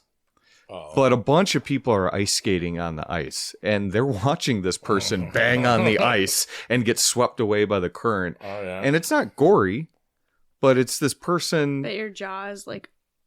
Well, it's all these people just watching this guy slowly die, trying to get him out of the ice, and they never get him out of the ice, right? So it's it's particularly mean with that, or that the elevator shaft thing. You didn't need to cut that guy in half. It was awesome that you did. You could have just had him crash and die, but then he like lived, and he was like, "Oh, thank God!" Oh, never mind. Yeah, and so like it takes it just that extra step further to make it fun. You know, kind of fun and oh fuck. I mean, that's way edgier than it needed to be, I guess, for a movie like this. Yeah. And so that's kind of why I liked it. Well, doesn't he get sent to like military school? Yeah. And then he Yeah, so he's 13 years old, and that's where he learns his politics. Mm-hmm. Yep. So and honestly, the kid that plays this movie, I mean, there's the general consensus on this movie, you either hate or you love this movie, right? Okay. Yeah. I mean, yeah, I guess so. There's a lot of people that are like it. Don't even watch Omen 2. Just watch Omen 1. There's nothing new in Omen 2. A lot of people talk shit about Omen 2, but and then some people are like, no, Omen 2 is the bomb. It's better than Omen 1. No, I wouldn't say that. Yeah, I think I wouldn't say that at all. I don't know. I didn't watch it in full. Like I said, I just watched some explanation videos. Yeah, I wouldn't say it's better than the first one by any means, but it is fun. It's definitely worth a watch. I think it's better than 3 for sure, and 3 finishes the storyline. The kid that plays Damien though, fucking dick. Fucking hate that kid. And so I guess that's good. That's what you want out of the Antichrist, you know? But it's fun. Lance Henriksen's in it too. And so I mean you kind of get some I don't know. If you like the Omen, you should check out Omen 2 because you get more of the same. It's not setting any new ground. But there's some good kills in it. Omen 3, and then Omen 4, and then Omen 5. Omen 4's got nothing to do with it, and it was a TV movie, so... Isn't there 5, the Omens, I don't know there's one remake, right? I think there's only 4 in the remake right now. But, yeah, I don't... Why don't you look that up, Victoria, how many Omens there are as we move on to our next But the Damien Thorne storyline is just goes through 3. Well, and then the remake. And obviously. then they use the name on a couple other ones. I think there's 5. Wow. But Yeah, I'm I not missed sure. the Are you but- looking it up, Victoria? Yeah. After the 4th one, I wouldn't say you'd need to see the 5th one. But yeah, no, this is when it was still good, and you still get some surprising kills for a 70s horror movie, right? Because some of these movies were hit or miss. Obviously, we have some gory ones on the list tonight and some brutal ones on the list tonight, but then there's some where you don't really see much. This is actually one of the gorier and surprising ones. I get it. A lot of people put it on their list. I feel bad. But I think I mean, I think you should watch a trilogy for sure. 5? Yeah. Oh, what's the 5th one? They had the okay, so they The have Omen it 5. Good name. Who would fucking... No, so you have the Omen, Damien Omen 2, Omen 3, The Final Conflict, Yeah, and then Omen The Awakening, and then that's 4. the Omen 2006, That's the remake. that's the remake. and then so. the Omen TBA. Oh, there's one new one so there's coming. gonna be another one. Oh, all right. Agree. So, Well, then I yeah. guess we're both right. Yeah, we're both wrong too. Huh? No, I didn't say that. we're both right. All right. Number 7 is actually a movie that we already sort of covered. Yep. I love and this movie. did not make the list on When Savage Animals Attack. And look at it here, 1978. Mm-hmm. Somehow landing a number 7 spot. The original ripoff of Jaws. No, the original Piranha, Mm-hmm. which is It's a maybe the best Jaws ripoff ever made. yeah. I agree. Yeah. Directed by Joe Dante before he starts doing The Howling, the Yeah. Gremlins movies, things like that. And I the first time I watched this again, so I watched this, earlier in my life before I would have to make notes on things. And then I watched this for the Savage Animals Attack, and then I wasn't going to watch it again. But I was like, no, I have a feeling I watched that at the wrong time, in the wrong place. So I watched it again, and I did remember it, and it was the same, but I found a new appreciation for it. That dopey dude with the beard, Bradford Dillman, the main guy. if you go into it trying to like him, he's pretty funny. Yeah. Yeah, he is. He's pretty funny. The opening scene is great. The piranhas are so corny, cheesy, but cool. And they make bird noises. They do They just put when they're bird attacking. noises. Yeah. So that was kind of fun. The gore, all the kids and the way they're moving downstream and how they're trying to stop it. And yeah, I mean, it's just a bunch of little mini Jawses, but fun little watch. And it was Joe Dante, but it was produced by Corman, right? Roger Corman, yes. Yep. So you tell me more about it. That's pretty much all I got. I mean, yeah, we've kind of already talked about it on the When Animals Attack one a little bit, but yeah, it's the story of these kind of mutant piranha that they're running amok, and then these people are trying to stop it. The protagonist of the film is very standoffish. Does not want to be bothered at all. So he is kind of. That's why he's so he is funny. kind of a I dick about it. identified with him a little bit. He has no interest I feel in helping these people. Like on my 17th year of bartending, and I feel like that's kind of where I want to go. You know what I mean? I get it. What do yeah. you want? Go away. What do you We're closing early. Do you know what I mean? Yeah. But oh man, I guess I have to deal with this. and And the girl's pretty attractive too. That he's just Yep. fuck off. But there's some good sequences, like when they're floating down the river, and you've got the homemade raft that they built out of the logs and shit, yeah. and the piranhas are attacking the ropes. And I think every time you watch this movie, you'll like it a little bit more. I think that's You do. a It's rule a- of thumb with a movie like this. it's a cheesy summer terror in the water type It's almost film. as good as Laserblast. Okay. Honestly, I think this would be a great Piranha, then Laserblast after drive-in. Yeah, that would be Double fun. That would feature. be a good one. Good corn, good cheese. Yep. Yeah, and nothing you're gonna think too deep into, but it is funny. You do have some moments of gore. They're not that great, but you do get some carnage, right? I mean, there's a couple different beach scenes where Yeah. just people are getting munched. Just And the kids, attacked. they kill They kids. kill kids. They kill They kids. also So kill kids. it's got some balls. It's got some humor. It's the same guy that wrote Alligator too. Oh, yeah. John Sayles. So if you See, if you Alligator's liked a movie, Alligator, the first time I watched Alligator, I loved, and then each time I watched it again, because I just watched it again for Joe Bob, like for like the 6th time in 1 year, I've watched Alligator so many times. yeah, And I'm watched it starting a to lot. dislike it every time I watch it. Yeah. Piranha, I think, has the opposite, where I'm starting to like it. Well, what I like about it though is that he like what's that guy's name? Robert Forster, the main character of Alligator. Same thing with this guy. I mean, it's a kind of like reluctant, like it's not your typical. It's not Yeah. you know I wasn't even supposed to be John here McClane today. from Yeah. Die Hard type of Get thing. too yeah. old for this shit. Yeah. Yeah. It's these reluctant good guys that they're just kind of fun to watch. And then, you know, it's piranhas eating people. I mean, there's not much more to say. You do get some great piranha scenes though. Whereas, you know, I was bitching about the Meg last episode about how you don't get the carnage that you want until like the last 15, 20 minutes of that movie. You get this throughout. They're eating people left and right, and ridiculous way to end the movie. Remind me. Where he ties himself and he's like, all right, give the countdown and yank me out of there. Yeah. It's like, Well, and then they tried how'd to you redo think that was in the ever going to remake work? with Ving Rhames, right? That was kind of... Yeah. Yeah. And it's I don't know. It's yeah, these a lot guys of won't fun. be able to... Yeah, you're right. Yeah.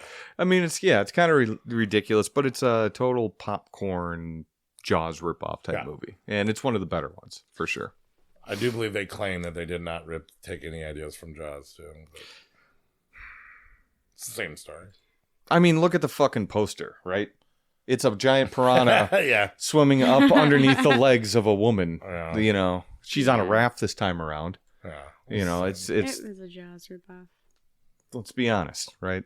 So, yeah. Anyway, it's a great movie. It's a great drive-in movie. I agree with you on that one for sure. Summer drive-in, just like Jaws.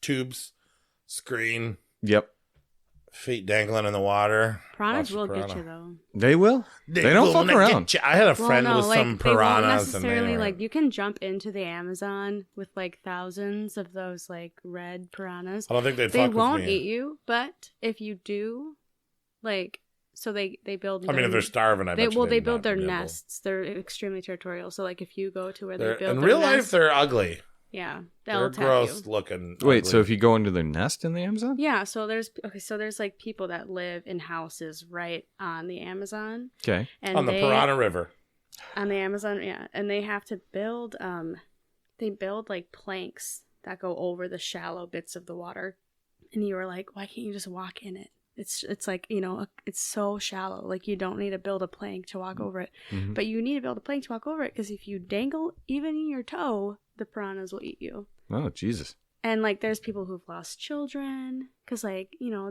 they're little planks. Like, kids can fall off the planks.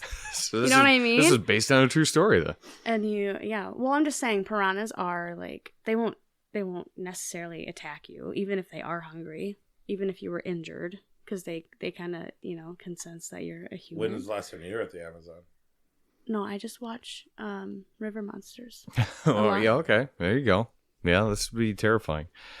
Yeah, all right. Piranha, number 7. So we tried to throw our voices before the show, but we are getting into our number 6, and I can't do it. Can you? No, it's a hustle. Here to do it.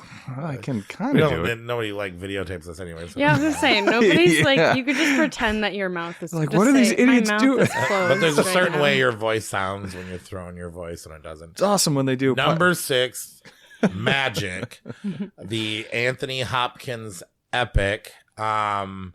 And originally was casted for Willy Wonka. Gene Wilder? Gene Wilder was I did originally not know I heard that. casted one time. to Wow. be Corky and Fats. But he couldn't do Wow. it because of prior things. And they found a very young looking Anthony Hopkins, but I did the math and he's actually 40. Yeah, I was going to say young But he for looks Anthony Hopkins. 26. So this is a movie about a magician who has a struggling act, and his mentor Merlin, who isn't the real Merlin, but some guy named Merlin, somehow gives him the idea to maybe bring a ventriloquist dummy up there, and the dude hits it big time.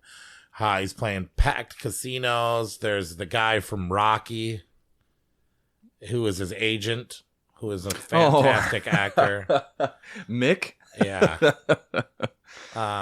Burgess Meredith, yeah. Yep. So he creates this character named Fats, which is a ventriloquist dummy who picks on him while he does magic acts, and his act goes from straight up being, a magic tricks to being basically a comedy sketch with Fats, making fun of all of his stuff.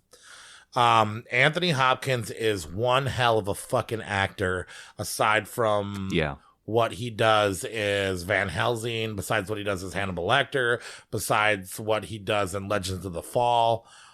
This might be one of his top 5 best performances, if you ask me. That guy encompasses the thing. I don't know. Gene Wilder probably would have made a great film as well, but I think this was perfect casting. This is like real life horror shit. This is not a movie about a ventriloquist dummy that comes to life and kills people. This is about a guy who sticks his hand up a dude's ass and loses his mind. And develops a split personality. Not a real dude, guys. Just for people that haven't seen the movie. Yeah. He literally uses this dummy as so much of a crutch. He develops a mental disorder. Yeah. And he lives with 2 people, and he loses the ability to only be himself. Mm-hmm. And he won't take a mental health thing, so he runs away to go find the girl he fell in love with in high school with his dummy. He kind of gets too popular, right? And it kind of freaks him out. And then they're like, hey, you're about to be big. You're about to go on TV. You're about to travel the world. It's going to be perfect. All you got to do is go see a doctor. But he knows he's not lost his mind. He knows he's not okay. He's not fit to do this. So he runs away. Mm-hmm. And he meets the girl, and the girl is abused and neglected. And she falls for him, even though he's a zany, crazy, psycho magician. I mean, he's Anthony Hopkins at the end of the day, so he's still charming, though. Yeah. This movie is powerful. This movie is interesting. This movie is thought-provoking. This movie is made terrifically. And as much as you'd think it might be a boring movie, it is put together so well, you are not bored for a second. This is a slow-paced movie that never loses your attention. It's a great movie. Not the most horrific movie in the world, considering... No, you can almost argue it's a thriller, but the way that it tears Anthony Hopkins' character apart is pretty horrific. Yeah. The scene where the agent shows up and finds him, and he goes, hey, I think you're losing your mind. I think you're going crazy. And he goes, I tell you what, I'll forget all this happens. Great scene. If you can just not be Fats. What is it, 5 minutes? 5 minutes. Yep. For 5 minutes. And he's holding it. And then he sets the ventriloquist dummy down. And he's sitting there and he's trying to talk about normal stuff. And he goes, how long has it been? Yeah. And he's like, and he's squirming. He can't sit still. 23 seconds. And he goes, oh, geez. And then there's this part where he's at like 49 seconds. And he goes, you know you're torturing me, don't you? Like in his like Hannibal Lecter voice almost. Yep. He goes, what you're doing is cruel. And he's sitting there and he goes, how many minutes down? He's like 1:49. And he goes, I don't think I'm going to be able to do this. And then the guy goes, I knew you weren't going to be able to do this. This is why I did it. And he makes it to 3 minutes before he grabs his dummy and fucking loses it. The guy leaves and he's obviously going to go get, the loony bin to come pick him up. And he goes, what do we do? What do we do? And he goes, get him, kill him. Mm-hmm. And he's like, with what? With me. And he does. Beats the life out of him and breaks his ventriloquist dummy, which he has to mold up. And oh man, I don't know. Yeah. Just a powerful, beautiful film. Like I said, when I think of horror, like well-made, fantastic horror films, I don't really think about this movie that much. But if you're thinking of like great drama-driven thriller, psychological definitely horrors, this movie deserved awards and shit like that. So, that's and that's about as much you got to say. What do you got to say? I mean, you kind of summarized it perfectly. I mean, this is a great psychological film. I think that's why I had it just a little bit further down in my top 10, but still part of the top 10. on it. Anthony Hopkins, though, is just, I agree with you. It's got to be one of his best performances. I think it's probably Hannibal Lecter, obviously. Right. And then this has got to be his next one. I mean, yeah, he's been in some great movies. He's been in, tons of prolific movies, but this is definitely one of his best performances. And the way that he just can't, like, his life is just completely split between him and the dummy. He needs to speak in that dummy's voice, like heroin addict needs, where he's sitting fucking drugs. Yes. Yep. But yeah, I mean, this is 1978, before people thought mental handicaps were a huge thing, where people didn't really respect it. People thought it was Yep. But they were going at this quick. This guy had some issues. He was going nuts. And Anthony Hopkins learned how to throw his voice like this. And you could tell, but you didn't know if it was going to be like really good voiceover acting. Right. But no, he was actually throwing his voice like this in the movie, totally committed to this role, and it pays off big time. They said something about how he had actually started to become in the character, and he kind of got felt pretty real to him, that he was a little terrified that it was coming all. Yeah, because he said he was allowed to take the doll home to work with it. However, he wound up being so unnerved by it that he called him, "Come fuck get this thing." He called the consulting ventriloquist in the middle of the night, threatening to throw Fats, the doll, into a canyon if someone didn't come and get the doll immediately. A canyon. They had those back then. So, and then the director, Richard Attenborough, who was John Hammond in Jurassic Park. Okay. Yeah. He directed this one. So, really? Yeah. Wow. So, cool. John Hammond came over and ended up having to spend the night with Anthony Hopkins to calm him down because he was so unnerved by the doll. So that's how deep he got into the performance. But it fucking pays off because this movie is Anthony Hopkins. Yeah. Corky and Fats. Yeah. Corky and Fats, one and the same too. It's not like. And then everybody, I was expecting. Everybody's expecting the doll to actually like have some sort of evil entity. Exactly. They could have played it like that too, where it's like maybe this doll does haunted, maybe it has some special hold. No, it's just it's an artist that wanted his dream to come up through so bad, and when this tool helped him, he became dependent and he fell into psychosis.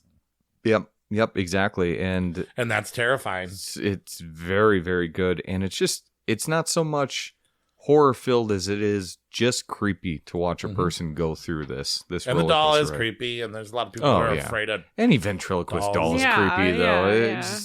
I'm not even scared of dolls. Not me. I'm not scared of them. You're still trying to throw your voice. What's that one show on? What was it, Disney Channel, when that kid just had a Jeff Dunham? Crank Yankers. Goosebumps? No. Slappy. Yeah, Slappy's from Goosebumps. I don't know. It was on the Disney Channel. Yeah, I don't know. I don't know. But there's been tons of them. I always think of the Tales from the Crypt episode. Do you ever see that one? I've seen every Tales from the Crypt episode. Okay, so the one where he's got what's that famous comedian? Oh, fuck. Fudge. But anyway, so it's this famous comedian. He's in it, and he plays a ventriloquist dummy type of thing, and he's very super successful, and you find out at the end that he's actually got a Siamese brother on his hand. Oh, yes, that's like one of the best ones. Yeah, right? And that one is so damn good. And his Siamese brother, oh, man. It says directed by Richard Donner. Ventriloquist dummy, Tales from the Crypt? Yeah, but who's the actor? That's going to drive me insane. He's a very famous comedian. Bob Gold? No, that's the Don Rickles? Don Rickles, yes. Yep. And so that's also a great one too. But yeah, no. Anyway, Maniac, fantastic movie, and solely Maniac or Magic? Sorry, yes, Magic. Yeah, Maniac's also good, but Magic, fantastic movie, solely based on Anthony Hopkins' performance, and it fucking pays off, and that is why it is our number 6 tonight. So. Okay, number 5. This is both our number 5s? It was my number 4. Okay, all right. So this is a classic You could say classic, right? Yeah. Iconic. Iconic fits it better. Iconic. One of the this first was my number 5 too. You're right. rape and revenge films out there, which it's not easy to take, but I Spit on Your Grave. We've talked about it. We mentioned it a couple times before. But this is the one that really Never in my life kicked it off. have I ever watched a movie that upset me more than this film. Yes. Never in my life have I ever watched a movie that made me more upset that I have watched over 10 times. Never in my life have I recommended a movie to hurt people more than I've recommended this one. This movie is frustratingly real and mean-spirited. No, not really in the way. It's oddly quite relaxing. So it opens up. She's in the big city. She's sitting there. She's going to go take off, go to a little boathouse that she got gifted to her. She stops at a gas station, meets a couple of guys. Prettiest girl they ever seen. They make that very apparent. They're so bored, they're playing a game with a knife where they throw the knife and step, and it's a weird small town thing. But it's very relaxing. There's a lot of outdoor views. You can hear the nature. You really feel like this girl's going to go relax, peace out, write her novel. Yep. It's going to be awesome. Camille Keaton is a fantastic actress. She goes off, she's relaxing, she's sitting in there, and the boys got nothing to do. They run a gas station that runs out of gas, pretty much. So they're running around the boat, annoying the shit out of her, bothering her. She orders some groceries. She meets a mentally ill lad who falls for her big time. She gives him a tip. She's sweet to him. She's wearing her pajamas, which apparently something you can't do in a small town in 1978. They go back, they're talking about how he's a virgin and all this other stuff, and they get a little jealous. You can guess where it goes from here. These guys gang up on the girl, do horrible, repeatedly horrible things to a girl. Unfortunately, she's brutalized, among other things, for at least 20 minutes of the film. And that's something that we should probably just bring up, too, because people that are sensitive to that, well, fuck, even we're sensitive to that. But, like, people that can't handle that stuff, it's 20 rough. minutes is a long time. It feels like a long time. It feels like an hour and a she half. runs You away, think the movie's over. and you think she's escaped, and then it just happens again. And to let you explain these guys, the last quote before all the bad stuff happens, he says, "I look at all these pretty girls and I wonder if they take a shit too. Play the harmonica, talk about how they're gonna get the guy. It's too brutal. It is. So we have the first guy who, humiliates her and rapes her and leaves her. And then we have the next guy who chases her down, sings a song, throws her over a rock, punches her in the back of the head. Oh my God, it's so awful. And then he does it in the back in the most comical, icky way. They leave her again. She makes it home. She thinks she might be all right. They're in the house. You hear the harmonica again. Then this guy has a thing for hurting girls, so he literally beats the life out of her.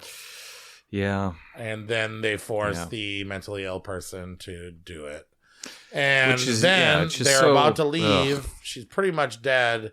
They send him to go kill her. Of course, he doesn't have the guts because he's in love with her. Instead of calling the police after she's left for dead and assumed to be dead, she heals her wounds, fixes herself, realizes that they're not going to be punished unless she does it herself. She cleans herself up, fixes her wounds, goes out, starts telling the guys that she enjoyed it. One by one, gets her revenge. This was originally called Day of the Woman. Yep. And boy, oh boy, that pain that you go through in that first half of that film makes that second half of that film so satisfying. Yes. Like when the trailer. When she gets her revenge after what on these the men guys. do to this woman, there's no jury in the world that would convict her. And that's true. And never ever have you rooted for somebody to get their revenge and she gets it in some pretty gruesome ways. Some gruesome ways that hanging still make people me with cringe. Yeah. The bathtub scene makes me. There's like a. The noise, the noise, and just like how it actually feels to like chop you cut off through an something. appendage, lock Yes. a door, sit there, rock in your chair, and listen to a person bleed to death through the chopped off penis. Yeah. Yep. God bless that scene. Yeah, I don't know why we're trying not to spoil, or I'm trying not to spoil it, but yeah, there's that penis cutting off scene. You don't see it. Well, because but she's there's pretty a- much there's giving him a- a handy, and then she's got a knife underneath a towel, and he's like, "Oh, that feels so good. That feels so good." Yeah. He goes, "Oh, it feels so good," and all of a sudden you see her grab the knife, and then you chop, and a little squirt of blood goes out, and he goes, "That feels so good. It like hurts." He says something weird, Yeah. and then he's like, "Oh my god." But like, oh my god! but- oh my god! the sound and like she cut something, like the actual actress, the effect. Yeah. You don't see it It's happening, like a rubber but she band must of have. rubber bands. Exactly. Sliced. That's the thing, is like that she had to cut through something, and it felt just the whole knife coming up after she sliced through something just felt real. And so I guess a lot of it was imagination, but it just feels raw and gritty and disgusting. It's but at the awesome. same It's time, you're horrible. like, that fucking guy deserves it. You know? And so that's the whole thing about this. That's why I don't go be messing around in old woods and places. But and one of the other things is when they're brutalizing, beating her like the third time around, where they do this horrible stuff to her. Yeah. When they grab her poetry book and make fun of her poetry, They're humiliating while her she's too. dying. Yeah. And it's like, Yeah. ah, They're terrible. So when they die, you just feel, which you feel good that they're dying, because that's what they deserve. And that's what makes this like number 5 for me in my top 10. And obviously, 5 tonight in the Savage 10, because, we talk about all these horror movies, right? We got monsters, we got the Antichrist, you got all these quote unquote horror symbols, right? This is true horror, because this feels so real. yeah. It feels so gross and grimy. Well, and then the arc of Jennifer, Camille Keaton's character, Yeah. Jennifer. She comes. She's a big town girl. She's very brave. She goes on. Horrible things happen, and she becomes the most badass, strong-willed Yeah. human being Mhm. in this entire list. Yeah. The arc and the satisfaction, her coolness, her self-control, Mhm. her wow. Fucking Well, and you're feminine, sympathizing. like that's why the day of the woman. Yes, it's a horrible day for the woman, but the next day, oh my god, yeah, and that's it raises all these questions and stuff too. I mean, it makes it like much more than just this normal rape and revenge film, because you feel dirty, you feel grimy, but you're also happy that she's doing it. And then what does that say about you? Because See, I wouldn't have even killed them though. I would have done something to them, and then they would have I'd be like, now you have to live the rest of your life. well, You're gonna want to die, but you can't. So. yeah, and yeah, shit. Well, see, okay, so right Which is here, more brutal. so this It's is like, this 'cause is it's more like, why brutal. would you kill them? Like, just cut No, off his but she penis, also- and then she he has no also- penis But- now. For but the let rest me- of She his but- life. also let the guy know. Let the guy, people's families know, because all these guys, well, the main guy, Yeah, she gets them. Yeah, she ruins their lives. their reputation. Yep. She ruins their family lives. She does, And kills them and whatnot and too. But like, but but one here's guy the, gets his penis chopped up by a boat motor too. Yep. Why they're butt naked in swimming when It's he jumps in the 70s. We all kind of got naked and whatnot. But anyway, so but here to get back to this is exactly what I'm talking about. Is Yeah. what you just said. I don't think you are a psychopath. I just want to preface this Yeah. before I say this. But what you just said sounds like a psychopath, right? Right. And that's because this movie. That's cat and mouse. Then if you left him alive without a penis, then he'd come try to do something to you. Just Or Well, then kill him in no, the but worst way. she's talking about a complete destruction of an entire person's life. Yes. Which is just And like then just letting them have to live it, which is yes, which is worse than dying. which is worse than dying, which I'm inclined to agree with you. But as it stands, that's not the right thing to do, right? But this movie, this movie is saying like, well, if he did this to me, like I would do this, and Yeah. that's making you as a viewer think about all these things. oh. talk about these things, come up with all these answers to questions. What would I do if I was in this situation? Which is obviously some horrible shit, right? I know I would too, and I'm thinking the exact same thing. I don't think you're a psychopath, right? No, but no, like just by thinking that, you But if like anybody you had went feel through what this girl you went feel through, like you I'm would. thinking like a psychopath, You right? would become a murderer. You'd have to avenge. Exactly, and that's what's so. There's a type of cathartic moment with these types of movies like that. Some of them are very exploitive. This one is, but it takes it to a different level. But a lot of these movies, that's why people like these rape revenge films, because it's like it makes you almost like a monster with them as you're watching it, But revenge movies, period. Mhm. The Crow. These are all in the same sort of vein. But like These everyone awful- was I guess. But those are just bad guys. Yeah, They I were mean these rapists. are They bad were guys actual too. But like, rapists, too. yeah, I guess. Yeah, you're right. But I mean, like what you watch this woman go through, you suffer watching the first half of this movie. Oh yeah, you go through the pain with them. Like I said, Mhm. never in my life, and I saw this movie at a very, very, very young age, Yeah. and I've never been more angry, and never the revenge has never been more warranted. You know what I mean? It's so bad For sure.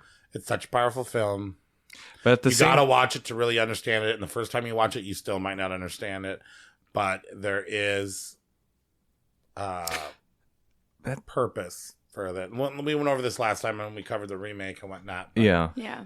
But this is cinema. This It's is something that makes you feel a different way, makes you see Well, a certain it's like light on it's the like world. those movies where It's an experience. like somebody kidnaps their kid and then they like that's Yeah. awful too. Well, for sure. Like Yeah. the movie Taken, or there's like these awful things and then the characters have to go through something that is like unspeakable, and you're watching it and you're like, Yeah. Wow. it makes for a good movie. I don't know. Yeah, but this one in particular has to be on the list tonight because this one really started it all. You could say that there were some with the movies iconic before that. cover, and everybody's known about this movie, whether or not as many people have seen this movie. Well, or not. and so Last Quite House on the famous. left was what, 73? It was before this, but it was really this Last one. House on the Left was old. Yeah, it was 72, I think. 72, 73. It was a good 5 years before this And one. I put this and that as probably the two most brutal movies I've ever watched in my entire life. And they're very similar in their theme and tone and whatnot. But the thing is that this spawned an entire subgenre that we know today, which is the rape revenge film, which is very hit or miss with some people. But it's a really powerful movie, and not for everyone. But it definitely, if you want a true horror movie, there are a few other ones like this in 1978. Horrific. So, gotta have it on here. So number Kudos 5, to Camille Keaton. Mir Zarchis, I Spit on Your Grave, and we'll talk about that a little bit later. So, some more. Number 4 is all you, bud. Here we go. The moment we've all been waiting for. At least I've been waiting for. I've been waiting for it. Number 4 is Invasion of the Body Snatchers, which... The second of 3 remakes. Yes. Donald Sutherland, very young Jeff Goldblum. Mm-hmm. And Spock. And Spock's in it, and the what's-her-face from Alien 2. Sigourney Weaver? No, not Sigourney Weaver. Spot her. Was she the dog? Veronica Cartwright. She's best known for her scream when the alien bursts out of that guy's chest in the dinner scene, I think. But so I put this at a measly number 8, right under Laserblast. Yes, this is the thing. And apparently, what a travesty! Well, because I consider this movie as one of the best sci-fi movies ever made. Yeah. It's a remake.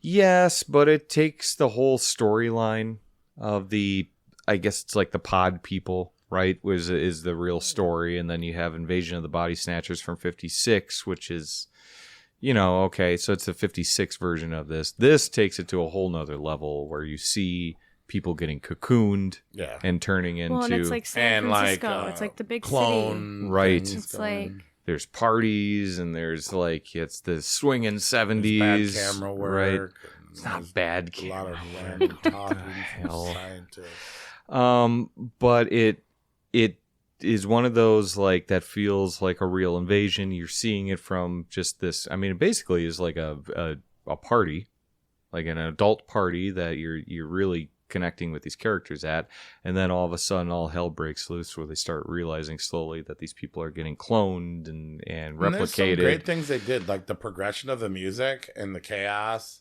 of the surroundings, the chaos and for sure. the paranoia that they captured. There's a lot of really great things. There's an And overwhelming dread throughout this entire movie, especially once it gets to the end where you're like, oh shit, kinda they're like The they're Thing. increasing in numbers. It is very it's almost much like a the shitty thing. version of the thing. A shitty version Like of I the said, I thing. did still put it at my number 8. I don't know. Okay. What was your number 8? all right. What was your number 8? My number 8 was hold on. I can find it. Which was magic or something. Actually. It actually could have been. Yeah, I was gonna say. Actually. My number 8 was Toolbox Murders, actually. This was my number 3. Yeah. Yeah, my number 3. Yeah. And here you go putting Laserblast above this one. Which I'm not saying Laserblast. I'm not picking on Laserblast for that, but I think that this is one of the best sci-fi movies I ever. watched this movie and the opening sequence with the plants and the insects and the Yeah. cocoons and stuff was very excited. It was very. This is actually a first time watch for me as well. Oh, this I one? should say. Okay. I haven't seen the really old ones. I've seen the newer one, I believe. What's that called? Just Body Snatchers Yeah. from the 90s. That one's not bad either. But And I had a lot of high expectations for this. Went through it. I thought the dog was great. I thought Dog with a the human face. performances were pretty great, but I felt like There's some good gore with and stuff all- too. There's some the goo and cocoons were cool. Yep. The idea was menacing, but as far as straight entertainment, I felt like it took. That old 70s curse. It felt very 70s where the pacing's a little off. I just got bored. Okay, and what did you do? Like, did you watch this with any other movies that night? This was the third one I watched. Were you kind of burnt out at that time? No, not like in one day. No. Well, I'm burnt out on all these motherfuckers. That's why when something like Laserblast comes along, I'm like, oh, this is amazing. But I'm just saying, I don't know. No, I don't. I mean, it was a little late at night, but yeah, like I said, I did like this movie. I put it as my number 8. Yeah, sure. Which number 8 is? It's solid. It's a top 10. Yeah, And there's I put it like in the top 50, 10. 60 movies in this year too that came out for horror. So I mean, it's It it's was still just a great. little bit more sci-fi. I didn't like Spock's character. I didn't actually enjoy the main girl character. I'm not a Donald Adams, Sutherland fan. I only Yeah. like the guy from the Lost Boys, his son or his brother or whoever the hell he Kiefer is. Sutherland. I like Yeah. Kiefer way better than Donald. I think the hype was a big thing where I sat down, had the popcorn, I was like, ooh, this is going to be a good one. Mm-hmm. And I found myself grasping for it a little bit. Interesting. Yeah, I don't know, because like the pacing for me is, I like the pacing because it just throughout the entire movie you start at this party and by the time you're ending at a warehouse with hundreds of pods and shit like that, and it's like it feels like these people aren't going to escape. The entire alien, or aliens are going to take over. There's a lot of dread. There's a lot It's of like how anxiety. an actual like alien Hopefully scenario not, would because go, they fucking hit it honestly. out of the park in a very short time, and that's what freaks me out about it. But you gotta put yourself in their shoes, I guess, to do that. Do you think Christopher Nolan would remake this? God. Wasn't there a 90s Is this the remake? Christopher Nolan thing? For There me? was a 90s remake, Because and you then know there was. how I I get a thought little there was a weird 90s about one. Christopher Nolan films. Does this have a Christopher Nolan vibe? Is that maybe why I didn't care for it so much? I don't think so because it wasn't filmed in IMAX, but, Right, but you know yeah, what I'm I saying? don't. No, I don't. I mean, yeah, I'm actually a little curious why why you didn't like it. I would be surprised. I wouldn't be surprised if like There one was day you really- said I watched it again and I absolutely loved Yeah, it. like it's Could have been a mood chilling. thing. It's like It is. It really is. It's atmospheric in a way, but It's kind of also- gross. There's like Well, yeah. gooiness and there's Well, and the Jeff pods and Goldblum the had me hair thinking and- like The Fly. I don't love watching The Fly. Oh, It's okay. a good movie. Wow, you really don't like The Fly either? Well, it's gross. It is really gross. yes. Yeah. Yeah, The Makes Fly it- especially is really gross. Maybe it had kind of that effect where I respect the film. I enjoy the film, Sure. but I'm never in the mood for it. Well, I just love those end of the it world. didn't grab me like I think it. I wasn't potted. I'm not a pod person. This movie didn't Okay. encapsulate me in web. Okay. Is that what I'm doing right now? I potted Victoria Yeah. and our producer Josie. I'm just saying, over maybe, there. And, maybe there's an internal thing where this movie is. All right. Yeah. Don't check under your bed Controlling you. before you go to sleep tonight then. that gets you when you're sleeping. No, But yeah, I mean that's the other thing Which is that freaks me terrifying out, to which me. is which is the thing that always I freaked think me we're a out. victim of hype for me. For Well, this one. I don't know. I think it lives up to the hype, though. I mean, like, Well, but I feel like if you watch, sorry, I didn't mean to interrupt. No, it's but, all right. like, I feel like there is less of a hype because of the original being so good. People are like, eh. this is the Who says second. Should the I original really is good? watch- Yeah, this is actually the third. What was 'Cause you the? said Well, the pod 50s. people. There's Invasion of the four. Body Snatch. From what I'm aware of, there's 4 versions of this. So there's the 1956 or 58 or something like yeah. that. Okay, which is Invasion of the Body Snatchers. Then 78 they came out with this Yeah. one. Then in 1990, 91, whatever, Abel Ferreira comes out with that one called 94. Body Snatchers. And then in like 2004 or 6 or something like that, they do another one with Daniel Craig and Nicole Kidman called Invasion. Oh yeah. And that one was bland. If we were watching that movie, Yeah. I'd be like, yeah, okay, I get what you're talking about because it should have been better than this. But like this one, I just love the progressive dread. Like I said, And I think it's the best, and I know we're going into this, and I have to defend my dislike for it, which it's not dislike. It was a good watch, yeah, but just the fact that even before we started this list, you and Anthony and another person were like, "Invasion of the Body Snatchers is fucking crazy good," Yeah. and I Yeah. saw it, and I didn't think it was as entertaining as. I mean, maybe we hyped it up for it. I would be interested to see like in 6 months if you watched it again, if you wouldn't be like, you know what, it's actually pretty fucking good. It's actually good. I'm still saying right now, it's pretty good. Yeah, right. Yeah. The opening scene drugged me in, and then it kind of fell off, and then these new characters came in, and I didn't like any of the characters. Oh, really?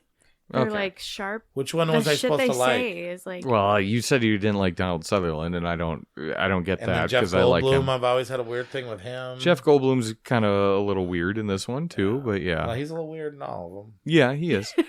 But I mean, you know, And then Spock. I mean, Spock- I'm not a huge Star Trek fan. But the Spock thing was about not a this cool movie, the character. one critique about this movie that I have is that I feel like Spock came to the party as already a pod person. Yeah, I You think know, that he like did. even before the aliens landed, he was just like, Yeah. you I'm know, the first one. I've been maybe here for maybe years. he was first contact, Yeah. and they're like, yeah, everyone needs to be more like him because yeah, he was fucking weird. But yeah, it's I don't know. I think it's one of the best sci-fi movies out there. I don't. Maybe it's not in my top 10. I guess the but it would reason be in why my I top put 20. it where I put it was because if any of those movies that I put on my top 10 list, if Yeah. one got lost in the shuffle, Like could let- Laserblast. no, I don't want to let Laserblast go, but I could let this one go. What if they told you out of all those 10 movies, if one had to disappear from the earth for the rest of your life? Not this one. Sorry. I mean, yes, I think I'd probably put Piranha out of here. No, I'd put Bomb. Summer of Fear. I'd kick Summer of Fear out That so one, far. Linda Blair is adorable in that movie. You would, but I'm even keeping Laserblast. And I don't think it should be on our top 10, right? But I'm even keeping Laserblast. You know, I'm just saying, on out of this all one. those ones, if one got lost in the shuffle, if I think the world didn't need it, aside from the Omen 2 and Piranha, What? I think I'd let Invasion of the Body Snatchers get lost in the shuffle. It was one. It's like the best remake ever. There's so many other I- movies like it. it's got to be up there. Yeah, There's a it's lot. for sure. First of all, it's one of 4 of the same story being retold. That's a great story, Well, though. It is the best out of the It's- 4. Yeah, I agree. Although I think the '90s one's underrated. I haven't seen No. the 50s one either, so I can't. Hey, I mean, it's a 50s Or sci-fi the new movie Nicole though, Kidman so one, but I'm sure that one's not good. Yeah, That it's would like, be it's in the same bottom. story, but Yeah. it's But I'm not getting rid of magic. But I am a sucker for just the small group of people against all odds. That's why I love the zombie I'm just movies, saying- no. I was right? gonna say you I'm know, a huge alien pod. Out of, Person. for Yeah. importance So of films to the horror genre, I don't think this is that important. Okay, wow. And Summer of Fear. Summer of Fear's game because of Linda Blair's Wes- haircut. Because of Linda Blair and Wes Craven's collaboration. Okay. All right. And the eyes at the end, man. I don't want to lose Summer of Fear. Oh, what about Donald Sutherland's, pointing and the screaming and stuff like that? Yeah. Don't make that face. How am I gonna draw That is an that? iconic scene. Yeah. That is an iconic scene, but I don't think it's terrifying. But again, just the That whole image ending of- is of- like the of guy you've been rooting The image for. of that girl blowing that door wide open is more cooler to me than Get out of here. I actually think the dog face guy is a pretty big deal too. Dog face, yeah, that's weird. But yeah, so there's just a bunch of fucked up things with this. I don't know. I've always loved this movie. It's a great movie. I think it is a classic. Everybody should watch it, and I would love somebody else to call me a hater about it. And I'm not. I'm, Well, I I'm don't- truly I- not trying to hate And on it. I will stand up it just for you. wasn't my favorite. Yeah, I will stand up for you. Even though you put Laserblast above this, which okay. One above this. There's two great sci-fi movies came out in 1978, and I just like the other one. I went for the dinosaur aliens and the green laser guy over the Donald Sutherland's pod- mustache. Yeah, I just Yeah. I like don't my know, man. sci-fi a certain way, and it's green-faced monster teeth. I don't know, but yeah. So anyway, regardless, Still made number 4. Body Snatchers is our number 4 tonight, which is great. Definitely something to be checked out. Yeah, 56 was the first one, 78, and then yeah. Don't sleep on that 90s one too. That's got some actually creepies one. That's creepy moments in it too. Just Body Snatchers from 93 actually. So 93. 93. Yeah. I will say one thing: it was better than the Crazies. Yeah. Oh, okay. All right. I'll give you that one. Yeah. And I love the Crazies, Yeah, right? he Yeah. sure does. But this is much better. Okay. Invasion of the Body Snatchers. Number 4. Number 4. It's a good spot. It's a great spot. I But thought you it was think gonna this- be lower. I was worried. Yep. It'd be Win lower. some, lose some.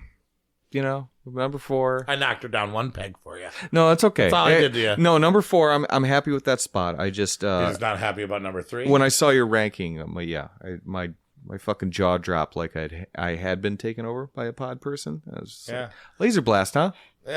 Better than You were like, this one. nobody is who they seem. Okay. Anyway, let's move on to number 3, which we have talked about before. I think we're going to give it more love tonight, and that is another sequel. Do we have a sequel up here already? Yeah, Omen 2. Another sequel tonight, and that is Jaws 2, because we love our sharks eating people movies. So Jaws 2. Criminally underrated sequel. Not all the Jaws movies are good. This one is good. Why is it good? There's what's the dad's name? Brody. Yeah, Chief Brody. Chief Brody. Yep. There's too much of Chief Brody in the first movie. Okay. I love Chief Brody. I like him too, Yeah. but okay. Out of the 3 people in the first movie, he's the worst of the 3. And What? the movie follows Brody around. The fisherman and the scientist outshine Brody. Obviously, we can't bring them back in the Okay. sequel, so we got All nothing right. but Brody. You might have an argument there, yeah. Mhm. Okay. Yeah. He's the worst of the 3. I got sick of him. Fuck the police. Mhm. Okay. Fuck the police. Okay. Okay. And I then agree. now, Yep. so now we get Brody back. We're checking up with him. Now we finally have some youth in a Jaws movie. We have a whole gang of kids to get eaten by sharks Yep. out there having a fucking good time. crashing the shit, breaking the shit, standing around screaming. We got the guy from Christine. We got a whole bunch of hipster chicks. We got a whole bunch of dudes with their shirts off. We got a couple of little kids scared out of their mind. We got people getting eaten and chomped. Teens being irresponsible in a 70s horror film. What else do you want? We got the mayor back from Jaws. Oh, yeah, he comes back. Thank God, right? Yeah. No, he's the same. So I think it was just good what they did as a sequel to give us a little bit of youth, to take Chief Brody. He's still the hero, but he's not the main focal point of the story. Yeah.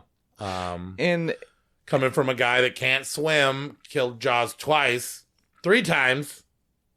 Twice. Yeah, twice. Just twice. But yeah, I mean, first of all, I'm a sucker for Roy Scheider. I've loved him in so many different movies. Yeah. A lot of them not horror, but obviously Jaws is one of my favorite movies of all time. But Jaws 2 is one of those movies that people are like, oh, the first one's so fucking great. And watch the first one put again. Way up on this pedestal. And they just dismiss all the other ones. And Jaws 2 it's not Jaws. No one's expecting fucking Jaws. No one wants another Jaws. Yeah, but we do want sharks eating people. They tried that with the Omen 2. Did the exact same movie as the first movie, just made it older. Yeah, right. Yeah, this movie they actually tried something different. But yes, this one, I guess they tried a little bit different. But I mean, like it's just shark eating people, and that's actually what we want at the end of the day. But the fact that you bring back some of the characters that we loved in the first movie. And then you added a whole bunch of new cool ones. And you added in a bunch of teens that are going on a boat. Yeah, and I guess they're not that cool. Yeah. And the ultimate demise of the second Jaws is a little far-fetched. Bruce? Yeah, Bruce too. Yeah. I don't know how he's not going to get zapped and all that thing. But, but still, I mean, yeah, it's kind of just like turn your brain off and let's watch a shark movie together. Yeah. And it's one of the best ones out there for that. Mm-hmm. You got The Shallows, I think would be a good one. Yeah. But then name some other good shark movies besides this. I'm a sucker for Jaws 3, but I'm well aware that that's not a good movie. Shark Night 3D. The Reef wasn't too bad. It's not good. And we've got some Defenders. I mean, if you want to hear some shark movies that we liked, go back to the Savage Horror Creeps episode we did with my daughter. Yes. There's 47 Meters Down we talked about. There's one called Bait. Sharks, Sharks in a Grocery Store. Oh my God, yeah. Deep Blue Sea. Yeah, so I mean there's not a lot of good shark movies out there, and Jaws is on a different level than all the other ones. Let's just agree. Let's throw that one out. Jaws didn't just start shark movies. Jaws started animal attack movies. Well, yeah, you have Piranha. And what I get caught with is Piranha, grizzly, fucking alligator, fucking everything was all. Well, and even Hasu. Japan. Sure. I forgot about that backstory. There's a little water guy. But the thing is that not until recent years have I considered Jaws a horror movie. Okay. I've always considered that one of the best adventure movies of all time. Feel more the first movie is more about catching a fish. It is. They're going on a hunt. More. There's there's so much adventure. Jaws 2 is a little bit more like he's a slasher. Yes. Now you're caught preying and eating. And this does people off one by one. The adventure's gone. The character drama's gone, and then it just settles into shark horror. Yep, sharksploitation, whatever you want to call it, right? Shark horror. It's about perfect to say it that way. So all right. So Jaws 2 is our number 3. Whether you agree that should be our number 3 on this list doesn't really matter. What we want to get across is that a lot of people unfairly think that this is a bad sequel, and I don't think it is. Yeah, I think it's good, fun I believe movie. all of the Jaws movies are on Tubi still. Jaws 1 is gone tonight. Okay. No, tomorrow will be the last day. Tomorrow's the last day of the month. You have one day to watch it. By the time you get this out, it's too late. Yeah. Usually can find 2 through 4 pretty last week easily. I checked and all of the Jaws were still on there. This will be gone tomorrow. Oh, well, never mind. Now let's be honest. There's DVDs or Blu-rays that you can pick up of 2 through 4. Go to Walmart, dig in that for like thing, $8. You'll find it. Yeah. So, Okay, so moving right along from number 3 to number 2. Maybe now, the hardest decision between 1 and 2 savage tonight. horror creep history. I'll go with that. This I'll go was. with I that. heard a lot of. Well, even we were doing that. Well, you were. and- That's Dude, what I'm I saying. changed Like my you guys were mind so 10 like, I don't times. know, I don't know, I don't know. This is difficult, and I mean, And if you know your year Not for me. 1978, you know what it's down to. yeah, and you've Nate heard about says it it was before. really hard to pick 8 through 15, but I'm telling you what, I spent more time on this 1 and 2 than I've ever spent on What my own. I life. just really had a hard time figuring out where But to it's kinda place cool that- Laserblast, though. You know, so God, that's, why didn't my we talk about Laserblast when we were talking about Laserblast? That's true. It's not like I put Well, no, Laserblast no, out. remember, I did Okay. say I was It was like, my Nate, number I feel 7. Like, I was like, Nate, I feel like you have more you need to say, and he was like, I'm just gonna say it later. So I don't. No. I'm He gonna did this to save me it. with Frankenhooker. He did this to me with. How dare you? I He like loves Frankenhooker. But you ridiculed me. For what? And then what was the other one that Why he would I? ridiculed me on? Why would I do that?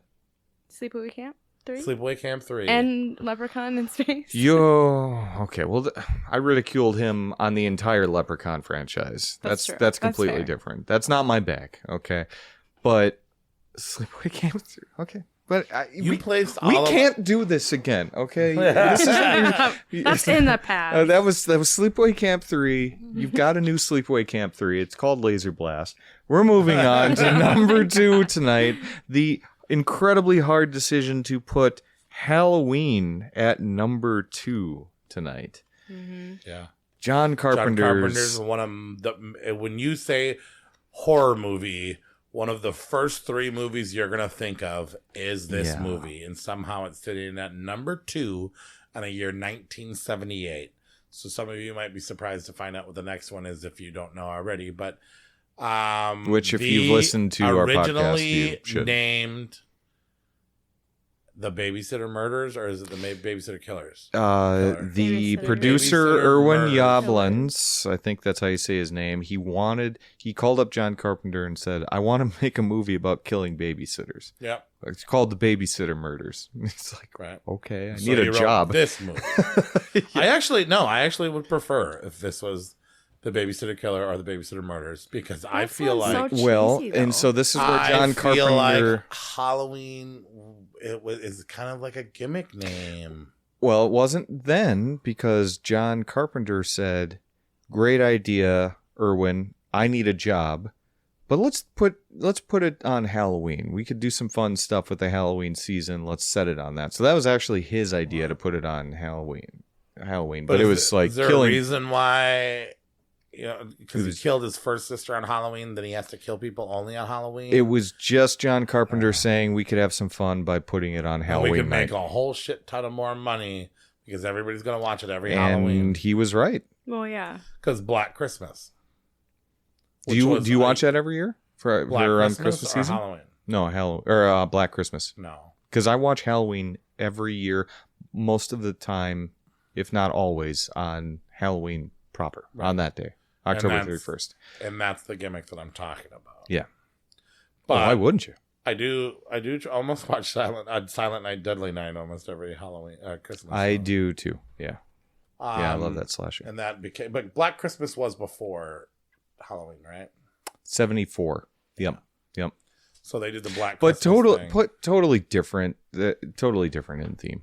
Like, you actually feel Michael Myers in this movie is evil incarnate.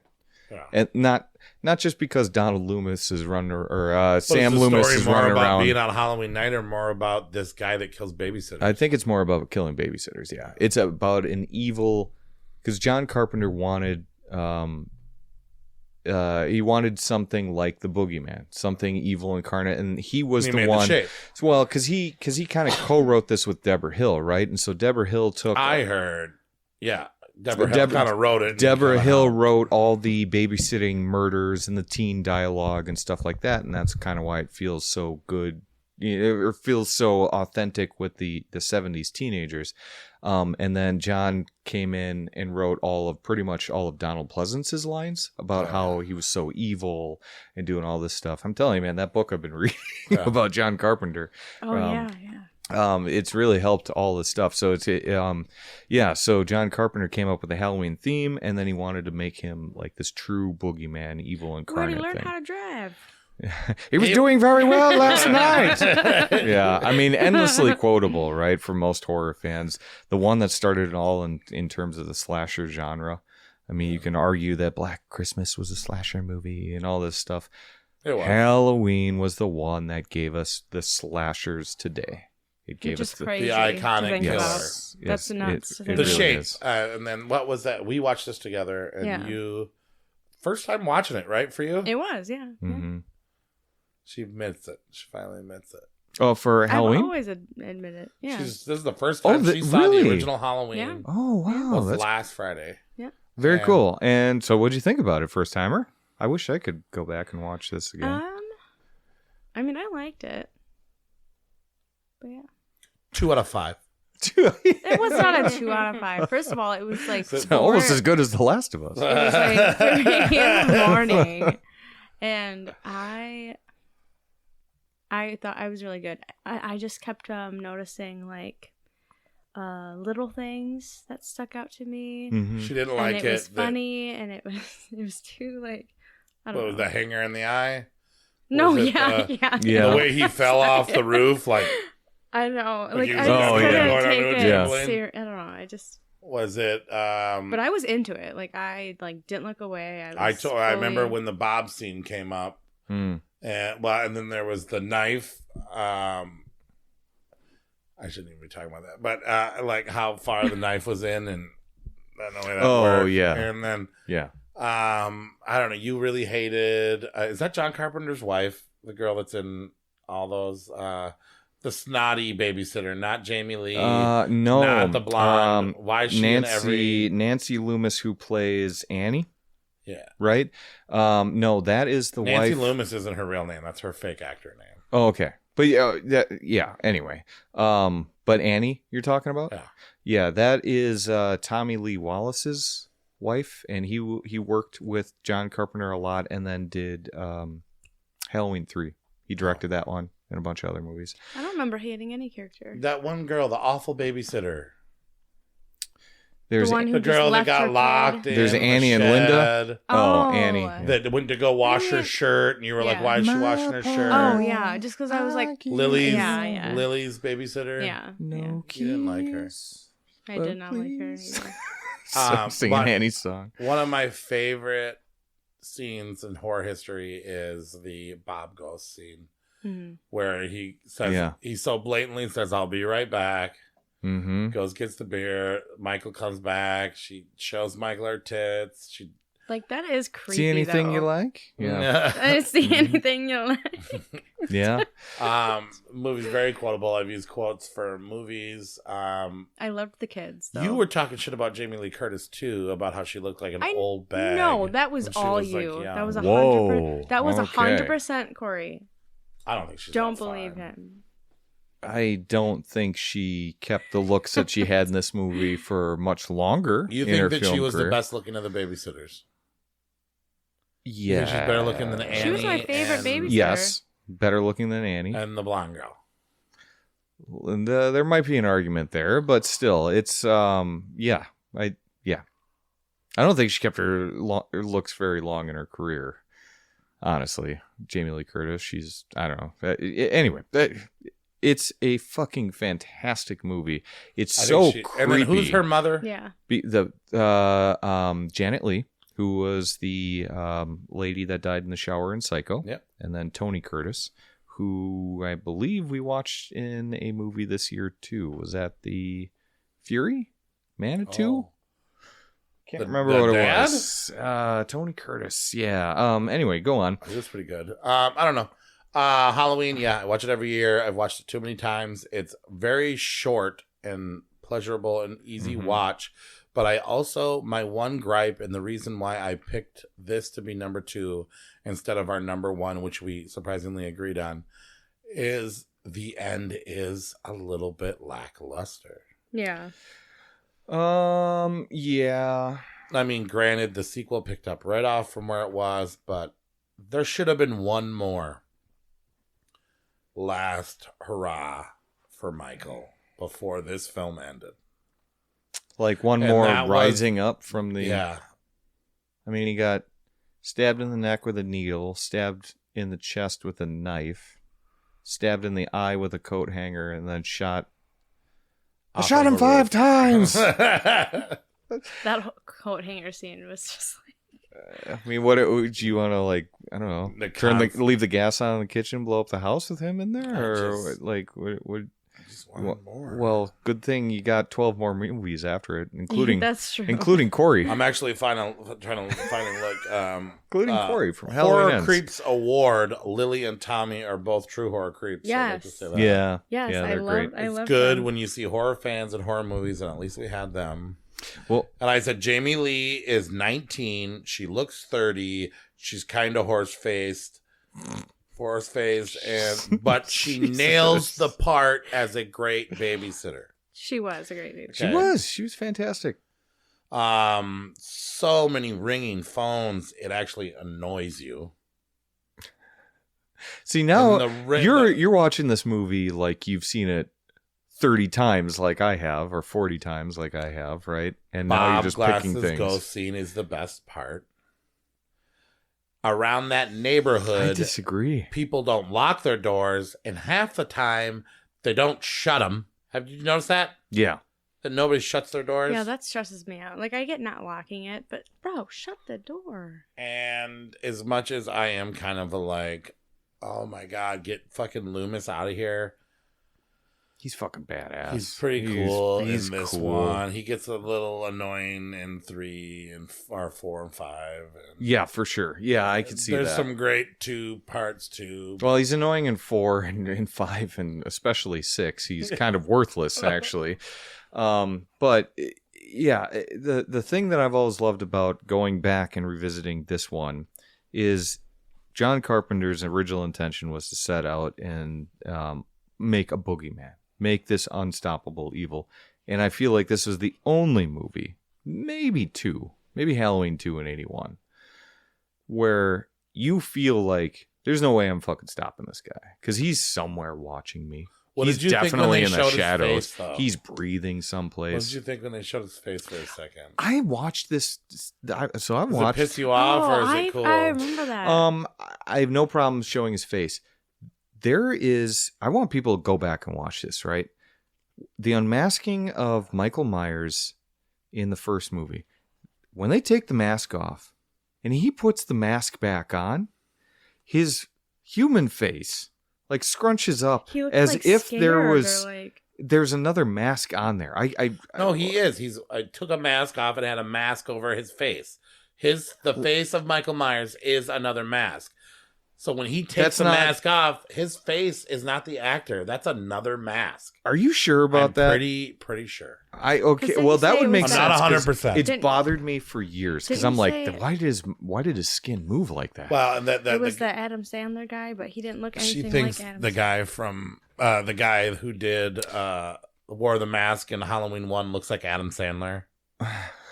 I'm I sorry. don't Because know. we It's watched a In Search for Darkness, and she was like, "Dude, that guy reminds me of old Adam It's a Sandler." And I was spitting like, "Dude." Well, image. and so Nick yeah, that's Castle, right. Nick Castle. Nick Yeah. Castle was the shape, but But there was the guy that's not Nick Castle. the I think stunt it's like guy, Tony yeah. Moran There's 2 or something people like were in that. there, yeah. Tony Moran, But is he was the guy also that wearing did a mask because he didn't look like that either. Okay, well that makes The sense mask because that has reveal was bothered a me. mask on a mask. Bothered me for years. But the thing is that okay, he keeps coming relentlessly. What I like about him is he plays tricks. Like he's stealing gravestones. He's hanging bodies places. Oh, He's yeah, not just killing kinda people. Like mischievous. he is mischievous. Michael Myers is a very mischievous dude, at least in the beginning. He's a real big fan of bushes. Yeah, I mean, but he just seems like he's everywhere, and his slow, methodical walk that just And then you're we like, can make I can fun just of- outrun this guy, but But you he can't. gets you. We can make fun of how, like, when Jamie Lee Curtis or Laurie Strode is watching him through the window and never looks away from the window, but then he disappears. Oh yeah, Oh yeah, Sure. no, in the For us, it's like When- we when looked she's away, in but school? she didn't. How Yeah. did he when pull she's that in off? school. No, when he's in the maybe the she clothes maybe hanging she out. watched him walk behind the tree, Or like which the is bed ridiculous. sheets. I know. Like, It I was still scary for us, see but you, for her, bro. she just- She's like, that's fucking Bro, weird, I wasn't saw it? it walk behind the tree. But anyways, Sorry. What were you saying? No, I didn't mean to cut no. you off. that's our number 2. Yeah, I mean, The world famous. don't go and watch another horror movie if you haven't watched Halloween at this point. Yeah. Go Yeah, watch Halloween. I don't know why it took me so long to watch Halloween. I thought I It's saw the 70s. first A lot one. of people discard things from the 70s. Then they just watch Yeah. the Busta Rhymes version. And Busta Rhymes. they think they know Michael Myers. Uh, Josh Hartnett. Can we argue that that's the worst movie in the Halloween franchise? Resurrection? I would never say that. Because I know what the worst movie is. What is it? Halloween Ends. Okay. All right. I have seen Halloween Ends, which makes no sense. But It sucks, dude. I was. I'd rather watch Halloween 5 6 times in a row than watch Halloween Ends again. Oh yeah, there's something about Halloween 5 that I actually like, I even though I don't like have it. a copy of Halloween Kills and Halloween Ends unopened, sitting because I won't watch them again because I hated both of them so fucking much. Well, that's a whole nother podcast that we're gonna have to do those on because it's brutal. Brutal. Especially to go back and watch this movie. But is Halloween 1 the best Halloween? Yes. Yeah. Well, what would you put up there? 2? The one with Josh Hartnett. H2O? No. I mean, I like it. The first but- one in that trilogy of the new ones is really good. I actually think Halloween 3 is really good. I actually think... Yeah. Oh, yeah. And actually, the more I think about it, the more I don't hate Rob Zombie's. But yeah, this is the best one. Yeah. Okay. So, number 2, very hard, but Halloween. And the one that beat it, Nate. Come on, it's my favorite movie of all time. It's not really fair. Of all time, of all movies, not just horror. Dawn of the Dead, George Romero. We've talked about it before. I think you guys probably heard the excitement when we did our Romero ranking when we were in Monroeville, Pennsylvania. To drive to Monroeville, which isn't a bad town, but it's not like it's Palm It's not Springs. Vegas or anything. It's not Vegas. It's definitely not Vegas. what do you mean? They had a Denny's? With a broken toilet. Oh, that was awful. I forgot all a about shit-smelling I Denny's. didn't give Yeah. a fuck. I ate those that. pancakes. That kid was. Shout out to that kid though. And a basement bar that we could still smoke in. Oh Right? yeah, Yeah. smoking That was- friendly. That was weird. Yep. Well, that's just Pennsylvania. But yeah, But- Dawn of the Dead. George And don't Romero's. tell me so much about this movie because we all know about this movie. Tell me why it's better than Halloween. Well, I'm going to be biased because this is my favorite movie of all time. But what I think is that I like about it more is that, first of all, this is a comfort movie for me. So if I'm sad, if I'm sick or something like that, I'll put on Dawn of the Dead. I think as a movie or story-wise, I think there's a way better story here and there's more to unpack. Whereas Halloween is your basic... He's not supernatural at this point, but it feels like there's just a supernatural killer, but it's pretty much A to B storyline. Whereas this, you got bad Layers. people, it's multi-layered, it's a commentary on a bunch of different things. The zombies are equal parts, like Michael Myers is scary through and through. Zombies are equal parts scary, funny, tragic. You know, I mean, even the dead bad guys Well, have like the action depth to them. elements and the Yes, you have a lot of elements. settings, moving parts, action. It's all there. It gives you Tom everything that you'd Savini. want. Tom about this? Savini in his How about prime too. How many times have you watched this movie? Oh fuck! It has to be 100. 100. Yeah. I've watched this movie probably 25 times. Okay. Every time I watch this movie, I find something new that I didn't notice. There is Really? Okay. so much detail. Mm-hmm. It is on such an epic scale. There are multiple storylines going on. There are things in the background that I always notice, parts of the plot that I never realized. Every time I watch this movie, I find something new. And in that respect, it's similar to The Shining, my favorite movie of all time, where the layers, I can the see that. different perspective, the time, you can see that this took forever to do. Yeah. Halloween could have been filmed in a week. I think it was only like 10 days. Yeah. I really do. This seems like it took half a year. Mhm. Blood, sweat, and tears. You can see the work. You can see all the stuff. Granted, it's lightly lit. And I mean, well, great setting. But there's just so much. Can I pause you for one I second? can never remember everything. I want people to, if they watch Dawn of the Dead, and you definitely should, I want you to remember that they filmed this at Christmas time. So they would go in, remove all the Christmas decorations from the mall. Which, like, back in the day. Yeah. That Remove would've been a all the lot of Christmas Christmas decorations for the mall, shoot throughout the night, put all the decorations back before the mall opened at what, 8, 9 o'clock in the morning or something like that? As somebody who works in a mall, like, that's just so funny Right. to me. Like, they had to do that every 'Cause fucking the night mall, while like, they were goes doing out. that. But anyway, sorry, No. Corey, I didn't mean to interrupt you. But you didn't. I made my point. But yeah, it's a special movie in a special way where a lot of thought went in there. And like I said, I never forget. I always forget certain parts. Mhm. It's always surprising. It's a great rewatchable movie. I feel like I can remember Halloween from beginning to end. Yeah. I cannot remember Dawn of the Dead from beginning to end. It is much longer. But yeah, and then with that added information I got from the trip we took, it's a great movie, man. Yeah, and so I talked about the zombies, right? So the antagonists, well, I guess there's a couple. And Dario There's the bikers, there's the zombies. They're all multi-layered. I guess the bikers are just like, hey man, we just get gas and fuck people up. You know, I guess that's the level that they're at. But like, let's think about the heroes in comparison to Halloween, right? You got the Fran and Flyboy dynamic where she's pregnant and they're not on good terms. And he's kind of a dick, and she wants to be empowered, and but she's also in a vulnerable state because she's pregnant. So you got this whole She don't know how to shoot a gun or fly a plane. No, she doesn't know shit, right? But she learns it, right? Oh, yeah. So you get character arcs there. You get all this like character depth. You got Peter, who feels bad. He's a super tough guy, but also he's vulnerable too. Rogers, this little dweeb that's just, a really, really fun guy. But they have this nice basement scene.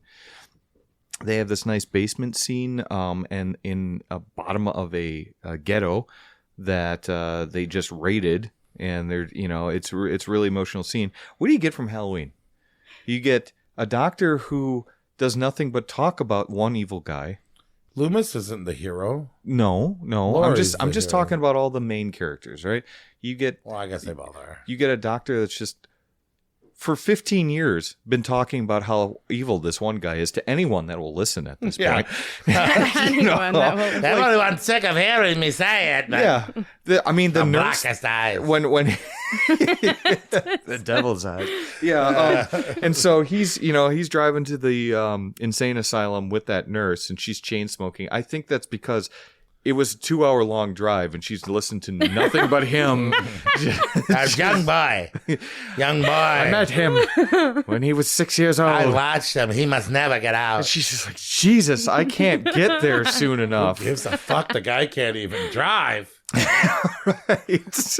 And then you've got Jamie Lee Curtis. I know where who's he's like, going.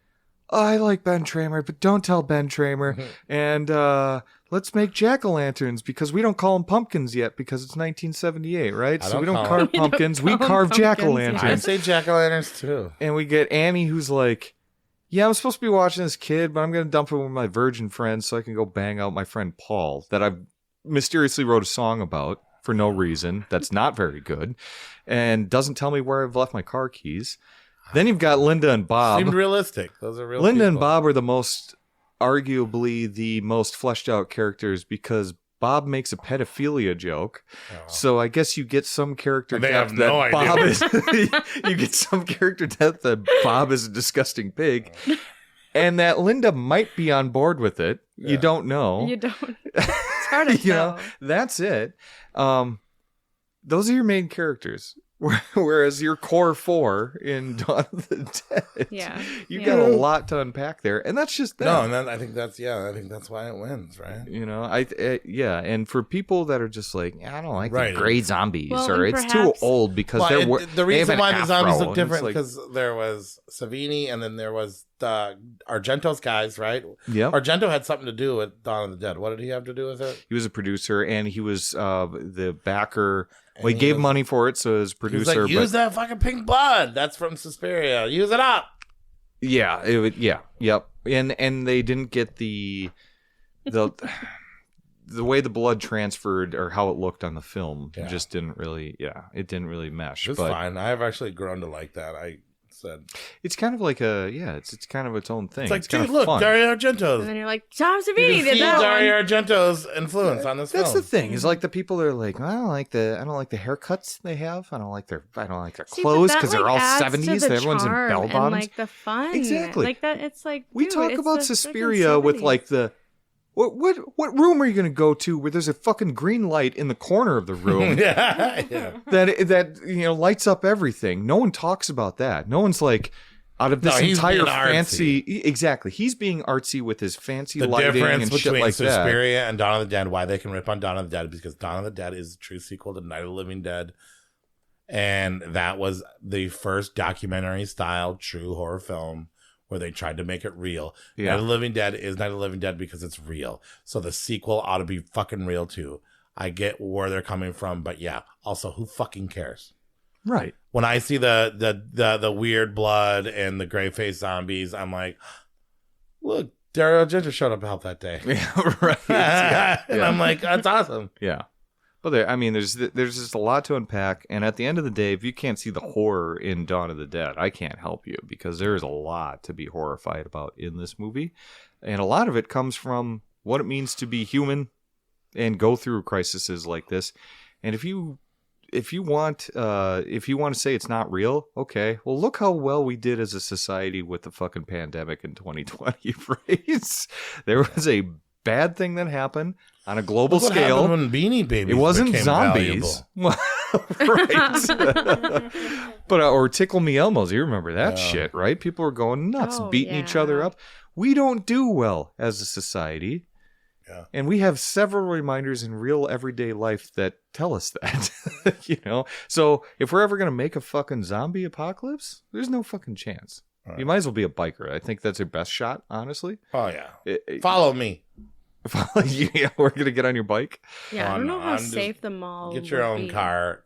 Follow me. I'll know what to do. Yeah. So, yeah. But yeah, that's Get our your number own one. car. And if you want to hear more about our trip to the Dawn of the Dead, Monroeville Mall, it wasn't that many episodes ago. Nate goes really into depth of Dawn of the Dead, and there's some cool little hints. We had Ken Foree and Tom Savini. Actually, they stopped by. Yep. Yeah, or something. Stopped by. But yes, let's recap it. Shit, can you believe that was episode 11? That was back in June. It's 5 episodes ago. Wasn't even that long ago. 2.5 months. Number 10. The amazing, undervalued Laserblast. Woo. Number 9, Wes Craven's Summer of Fear.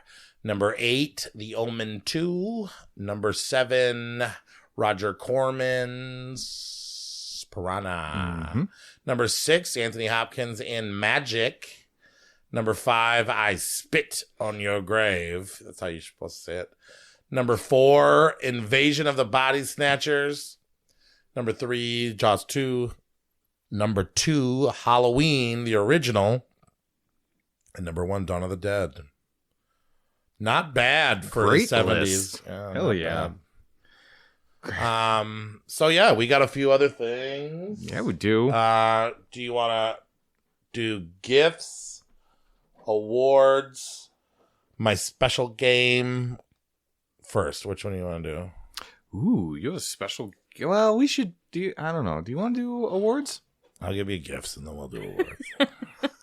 You have a special game? That's not. I accidentally bought 2 of these, and since it's Halloween number 2, I have a Toonie Terrors NECA. Oh my god. Michael Myers. It looks like his eyes are bleeding, so it's number 2, but who cares? Oh Right? man. So that's for you. And then I got Thank you. a little gift for Josie. This is a keychain Laurie Strode. Doesn't it look like her kind of? Not does. horse-faced at all Let me in this see. one. Let me but- see. Yeah. Well, Thank you so much. Here, I'll throw it over here. oh, thank you. Oh. Oh, well, that's good. Sorry, James. It's But just Oh my god, That this would've is been- so cute. that's a little keychain Laurie Strode. yeah. Thank you for throwing it directly at the microphone too, just so our listeners can be involved. Well, I was gonna throw it to her and then have her throw it to her, but I saw Oh, Josie man. go ooh, and her, That's so cute. this is Josie's fault. Producer should have known better. Ah. But yeah, so I got Halloween gifts for you guys. Oh, thank you. And we never did mention that. Michael Myers is buff as fuck Yeah, in he's this thing, got a right? thick He's neck. like, yeah, Thick neck guy. get some. All right, so where's my notebook? We're gonna do He's a awards. thick neck guy. Well, thank you. Yeah, that's I very love nice. a thick neck guy.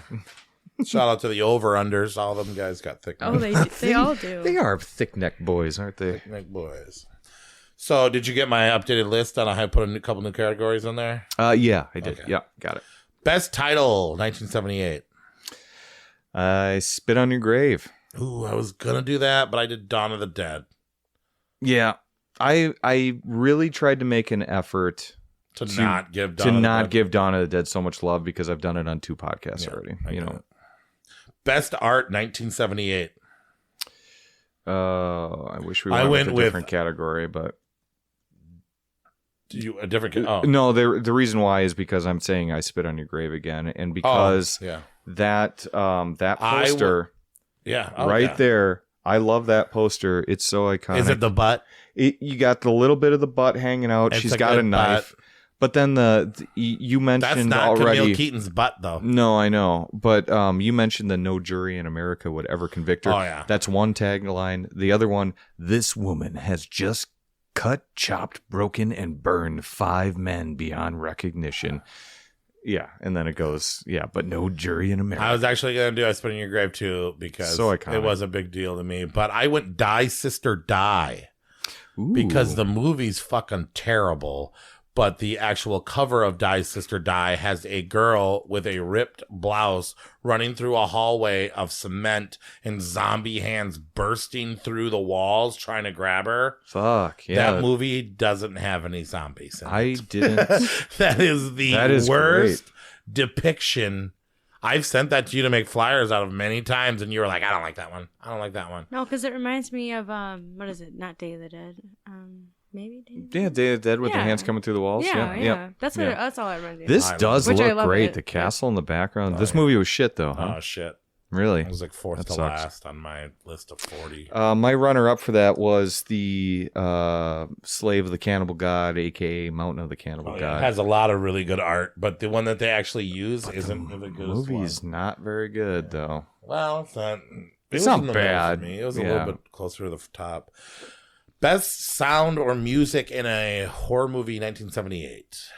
This one's hard. How do you This pick? one's not hard at all. Yeah. What is it? Again, Do you want me to say mine? I want to say what you think. We're gonna say Dawn of the Dun-dun. Dead. dun, dun, dun, Yeah, dun, dun, dun. I Yes. was Dun- listening to it on my dun- way the here. soundtrack is great, and there's more than one song. But I went Halloween. I went. Oh. I went. Ringtone. I went Halloween 2. If I was gonna put it Yeah. as because Yeah. that song number 2, is everywhere, man. It's my fucking ringtone. yeah. Yep. Mhm. I agree. I thought your phone was ringing when I was watching Halloween. Yeah, that actually like, has who was became calling an you? issue. It's 4 a.m. Most underrated movie from 1978 that isn't Laserblast. Well, there goes mine. No, I, No, mine I'm literally just says Laserblast, but I was like, I'll But say you- that it isn't Laserblast because Okay. that's so obvious. I put the Mafu Cage. Oh yeah, yeah. It's a movie about a chick who his father was rich and had a ape in a cage, and she fought with the ape day and night, and eventually killed the ape, and then started putting men into the cage and did sex stuff to them, and then killing them. I went with the Manitou. That didn't make the list. That was God. Would I have that in an honorable mention or 10? 10. Yeah, I was really surprised by that one. I can't say it's The trailer actually looked amazing. I can't say it's a great movie. And it was on YouTube, but the YouTube version was pretty bad quality. How did you find it? Where did you watch it? I had bought it digitally. Okay. Yeah. So I had like a nice the movie HD. does look like it's good. It's got at least one really good you didn't watch it department. yet? No. It's crazy. It's a psychic girlfriend finds out that a lump on her back is a growing reincarnation of a 400-year-old demonic Native American spirit. No, and I watched the trailer and I watched other stuff about it, and they're actually, it looks like it's wild. I bet you it would have been better than The Evil, and I watched that. It fucker. was better than The Evil, and I watched that one too. Yes. I was really surprised. It's got some good creature stuff. Anyway. No, it looked very gothic, morbid, cool. Yeah. Worst movie, 1978. Legacy of Blood.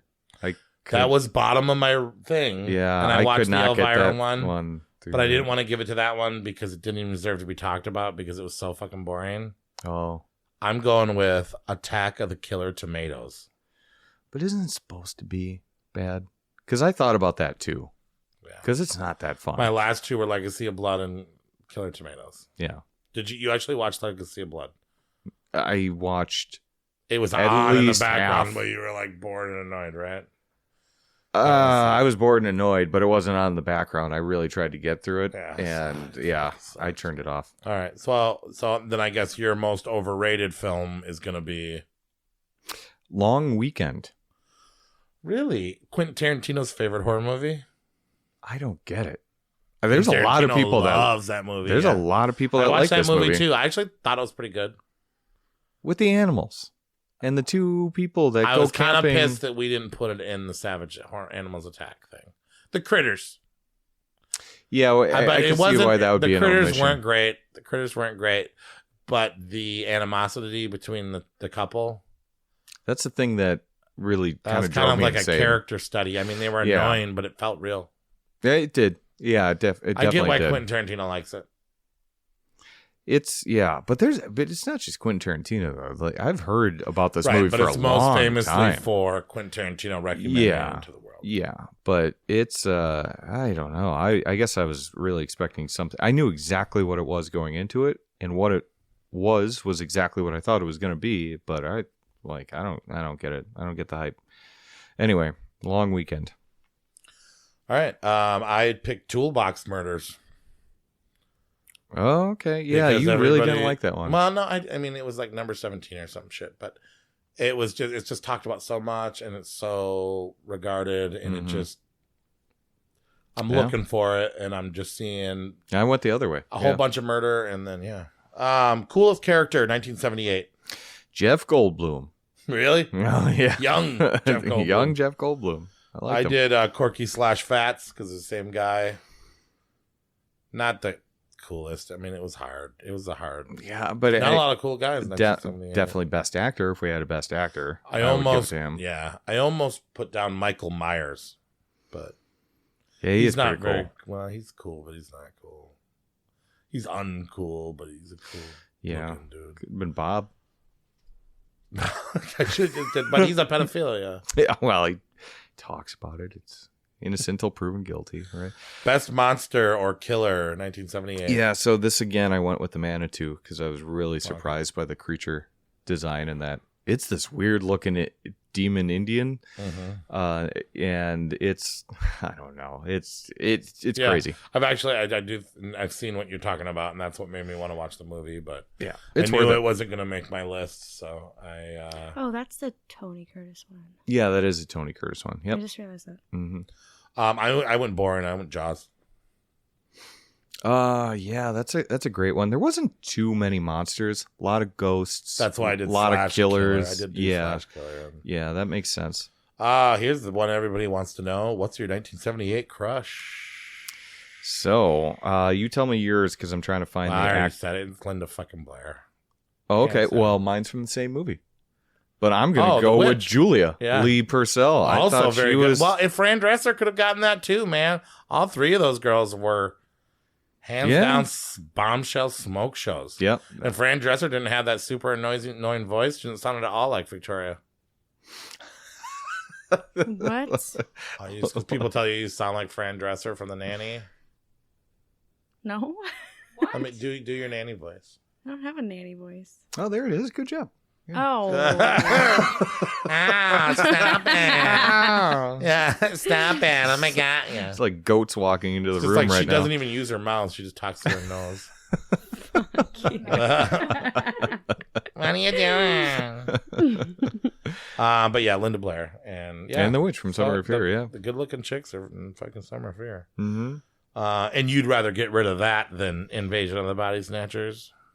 Crazy. Yes.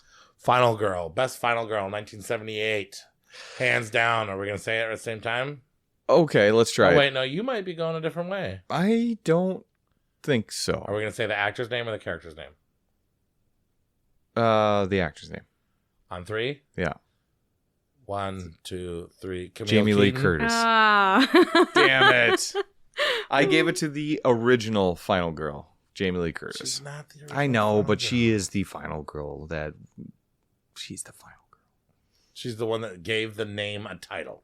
Wait, what did you say, Corey? Kind of, yes. Camille Keaton, the girl from fucking I Spit in Your Grave, the girl that suffered God, yeah. more than any other human in the world, and then struck up without any help and became a feminist legend, murdering every single person that she wronged her, and walked away I with don't poise know. and pride.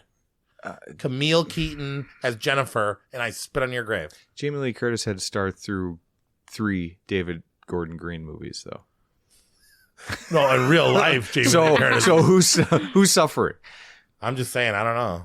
Do you understand where I'm coming from? How she was a better final girl? I think she's a better final girl than Like Jamie if Lee you were Curtis. describing but what a final girl is, they have to suffer, they have to I survive, think he means they have to overwhelm. Halloween is just more iconic than I us think on if you were to ask anyone who's a final girl, there's The going to be a first one lot you of from them. that think of is- Halloween movie. Yes, The first one you think of which is why I just gave Laurie it to her. Strode, She's the OG. but who deserves the award? Camille Keaton. Yeah. Yeah, I agree with Yeah. you on that one. Yeah. Yeah. Yeah. She definitely suffered and then came out on top. Yeah. Best kill. Okay, so we didn't even really talk about this movie at all. The final kill in the Fury. Oh yeah, The guy blowing up Yeah. at the end. You didn't place the Fury anywhere. I had it as one of my honorable mentions. That was on my honorable mentions for the longest time, and then something bumped it. I can't remember. I mean, if it wasn't for Laserblast, probably would have made it, huh? Yeah, right. No, I think it ended up at like 14 on my list because I liked it. Yeah, I had it at 12. I actually. The next thing, actually, I can't talk about that. But yeah, I thought there was good performances. The girl from Carrie, the old man grew on me. The son turned evil. I don't know. Yeah. So the end part when he goes nuts, the son goes nuts, or when the son dies, flies out the window. No. The bad guy that started all the one with the bad arm that shot, where he blows up at the end. He completely blows up. Yeah. It's like Scanners, except the whole body. You Yeah. know? So, yeah, I thought that was I pretty did cool. Michael Like, Myers killing Bob and not even getting his knife all the way through his body, but still sticking to the wall, and then going up there and pretending to be him and getting laid on his behalf. I don't know. I was yeah. going to do the cock chop off. I Spit in Your Grave, but I don't want to give I Spit in Your Grave too many awards. Yeah. Yeah. Oof. But that's good. Franklin, character you wished you die, that did die. Who you're so relieved when they finally died. I actually picked the son in Fury because when he went evil, fuck him. yeah. I was glad when he was laying on there. Then the whole movie, the guy's trying to save his son. That's good. And he's like, fuck you, son. Yeah, I don't. Yeah, he was I kind of know. Franklin him out. He was like, oh, you were my son. I was doing anything to save you. But look at you. Yeah. You're evil, and I'm glad you're dead. And I remember resonating with his feelings. I went with I forget his name. The husband from Magic. The love interest husband that's The abusive guy. Jealous. Yeah, I was like, we got to kill this guy off. But honestly, I don't want to go with Franklin Award because he did his job, but that kid that fucking plays Damien in Omen 2 is such a dickhead. Like, but that's his role. He doesn't die, though. He doesn't die. so he doesn't count. Yep. Best. This is a new one I added. Best ending. Well, that's where you went with it. Did you? Oh, what did you think it meant? Oh, I thought it was like worst. I don't know. Best I wrote ending. best ending. What movie had the best ending? Oh, okay. I you actually- go with let me think about this. Then. I sadly, I feel dumb now. I feel dumb saying this, because it was a fight. Invasion of the Body Snatchers, where they had the double twist ending. Oh, that is a good one. Yeah. And it's an iconic, ooh, Yeah. the guy down the cellar with his fucking mouth all weird. Why do they make that face? Why did the body snatch? Why did I they don't make know, that but dumb but face? see, even the scream on that is good though. Yeah. That like weird. Yeah, whatever it it's- is. But yeah, why do they make that face? Why? Because you're an alien. Would you make that dumb face? Maybe they're still trying to figure it out, Is it man. I just mean, they were on Earth for like 6.5 days. Yeah, They potted in all of San just Francisco. like I'm gonna out myself and make this face like I just saw a naked chick and I was 8. Maybe that means like, what's up on their. Or maybe like, maybe. yeah, I don't What's know. up?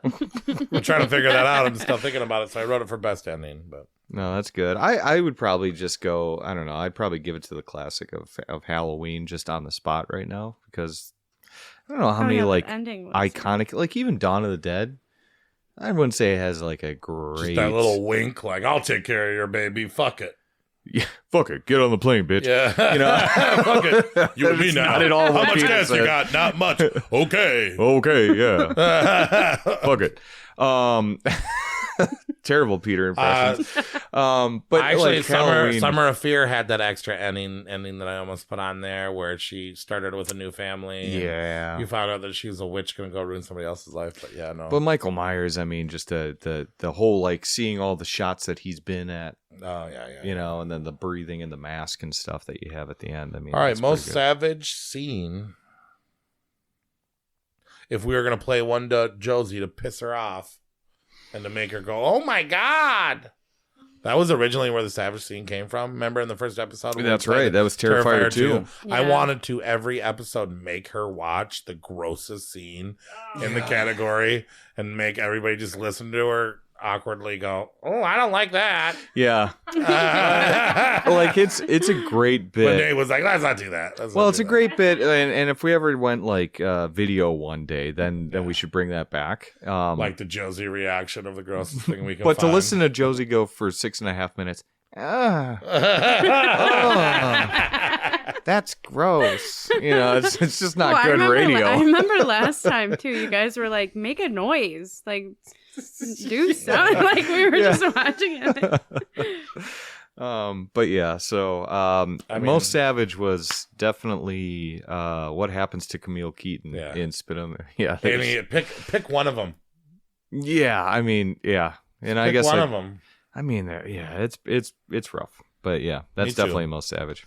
If you're gonna remake one of these movies, just about every single fucking one of them has been remade. But hmm if you're gonna remake one, what one would you remake, or which one do you wish somebody would remake? Well, I don't think we can do the Manitou because it's too sensitive now with bringing a Native American back and saying that they're evil. So I'm gonna go with Attack of the Killer Tomatoes, but I want to see Yes. them more mutant, more violent, like over the top gore. Right. You know, I think that could be fun. I thought about doing that too, but I actually did Within the Woods. But I that's want just Evil Dead. no, I want them. You just want another Evil Dead movie. Yeah, Well, you'll probably like a get 30-minute one. Like, what if Sam Raimi just goes back, does the same it. thing, Starts doing shorts in the free time. yeah. Well, on the yeah. writers thing. Yeah, he's like, I'm just making Evil Dead shorts while we got some time off. That would be fucking cool. Ray's pick is obviously Jaws 2. It's pretty much the only one she watched. Yeah, so what I learned: don't trust people horses try to kill. Never go swimming ever. yeah. Aliens sometimes Don't- look like don't dinosaurs. Telekinesis is very common in the late 70s. Piranhas sound like Yeah. birds underwater. And harmonica players give me the creeps. Yeah. There's some good ones. The game I wanted to play, and everybody can play. Please, everybody play since most of these. I can't wait for this. We're going to do fucks, marry, kill, okay? So I'm going to give you a list of 3 people slightly connected. You're going to tell me which one you want to fucks, which ones you want to marry, and which one you want to kill, okay? Okay. Is everybody ready? Josie, are you ready? Am I going to know who these characters Oh, are? yeah. Okay. Freddy, Jason, or Michael Myers? You got to fucks one, you got to marry one, you got to kill one. Okay. I got this already. I've never seen Me The too. Nightmare on Elm Street. But you know who Freddy Krueger is. Yeah. Okay. Nate, go ahead. Okay, I'll start us off. I'm going to kill Freddy because I would get sick of his shit so He's a fast. mouthy fucker. Yeah. He is mouthy, which is why I'm going to marry Michael Myers because He's I'm quiet. never going to have an argument with him. And I'll bang out Jason. Why not? He can teleport and do shit. Like maybe he Thick-neck could guy. throw me around the room. Thick Yeah. neck guy. Yep. Josie. Well, I have like crazy dreams a lot already, so maybe I'm already married to Freddy. Okay. Like maybe. She's marrying Sorry, Freddy. babe. It's okay. I also look like a burn victim. But yeah, Go No, kill Michael Myers because I think having sex with him would be just terrible. Just be terrible. pretty vanilla, right? He'd Yeah, just yeah, be that yeah. heavy breathing guy. And It just Jason's doesn't left, do so You're gonna fuck Jason? yep. Yeah, well, I get it. Mine is pretty much the same as Nate's, except switch Jason and Michael Myers. So you'd marry Jason? Yes. Yeah. Okay. I'm married Jason. Okay. Trust him. He's going with me. I'm Right. feeling safe. I'm fucking Freddy. Okay. I can handle him for a little bit. Oh my god. Jason also agrees. And and you know, he's got a tight little ass. I don't know. Freddy does? Yeah, doesn't he? Skinny guy. I guess we never saw it, but yeah, I'm like, I can't remember what it looks I don't like. know. I mean, he's a sex crime guy. If I was gonna have sex with somebody, I mean, you would think he could use all his, I you know, picked the sex superpowers. crime I'm gonna guy kill to Michael. marry. I've never seen these movies. I picked the sex crime guy to marry. I've been telling you to watch it. You should have known that. Well, Yeah. Michael's Right. kind of stocky too. Jason's the only one I don't think has ever done sex stuff. No, and he doesn't like to swim like you do. So there you go. That's something You guys got a lot in common. Whoa. All right, we're gonna Something go to some common. girls, okay? Ooh. Fucks, marry, kill. Elvira, Lily Munster, or Morticia. Oh, fuck.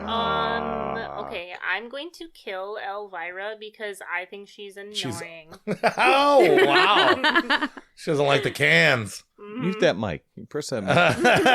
All right, who you gonna marry? I don't know anything about Lily Munster. Is she the wife in the Munsters? Yeah. Okay, yeah. No, wait. I want to marry Morticia. Okay. And then, yeah. You're gonna have Lily sex with Munster. Lily? Yeah. All right. What'd you think? Me? Yeah. Okay, so I'm gonna also marry Morticia. Yeah. Lily's the better wife. You're crazy.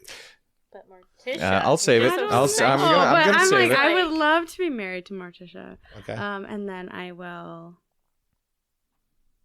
Elvira. I'm trying to think. Either fuck or kill her. What is it gonna be? Fuck her. You know, and then I you're can't gonna kill Elvira. kill Lily Munster? And I can't kill Lily Munster either. I Well, you don't- did. This is a Gotta hard do one. something. Well, you did. Nate. I will marry Lily Munster because she was so supporting to She's a Herman. great wife. Herman was fucking up left and right, and she was always there for him. Gomez always was has the back. good husband. Morticia was just the normal I would wife. fuck Morticia because Gomez was a little horn dog. He's always like, God, Mia. And they was just kissing up her arms. So Yeah, you know yeah. they get down. And I guess I have to kill Elvira, You're which is not. sad, but big I'm boobs killing big boobs kind of Morticia. freak me Oh, out. yeah. So I'm marrying Lily Munster and I'm fucking Elvira, and that's the right answer. That might be. I don't know, man. Morticia was a little selfish. No. I mean, How? in comparison, No. Lily Munster for sure is the Mary. Anyways, we're moving on. Let's go back to some If classic anything, Elvira. monster. No. Oh, think about Elvira is the more Elvira's- selfish what one. if what's her little maid friend's name in Haunted Hills though? I don't want that girl in the room looking at me while I'm doing it. Like that's gonna put me off. She's pulling sausage out of her I'm breasts and obviously having stuff. sex with Elvira. Okay, we're Okay. obviously All want to right. do that. All right. Seen the cans on her? Yeah, that's Dracula, Wolfman, Frankenstein. Fucks, marry, kill. Oh, Easy. Yeah, let's hear it. Yeah. I'd marry the Wolfman. I'd kill Dracula. And I would give Fuck fucking Frankenstein? Frankenstein the night of his life. Oh my God. I don't think that's right. I'd be grabbing on the bolts and all sorts of stuff. Yeah. What about you? Girls? I would marry Frankenstein. I think he would just be such a nice husband and so gentle and kind. Yeah. Yep.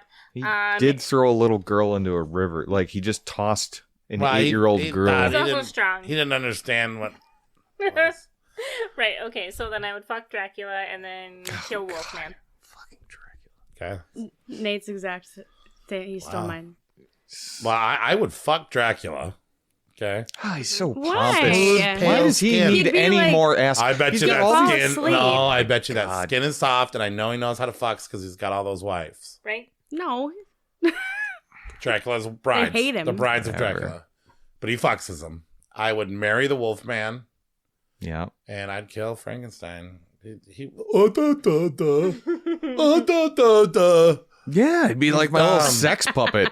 I'd be like, Da, da, da, da. come here. Breaking everything. Oh, smoke, Yeah. eat, drink. Okay, his instincts. Fucking, you'd be would out of kick in. everything. You'd be out of everything if you married him. You would just smoke and drink all your shit.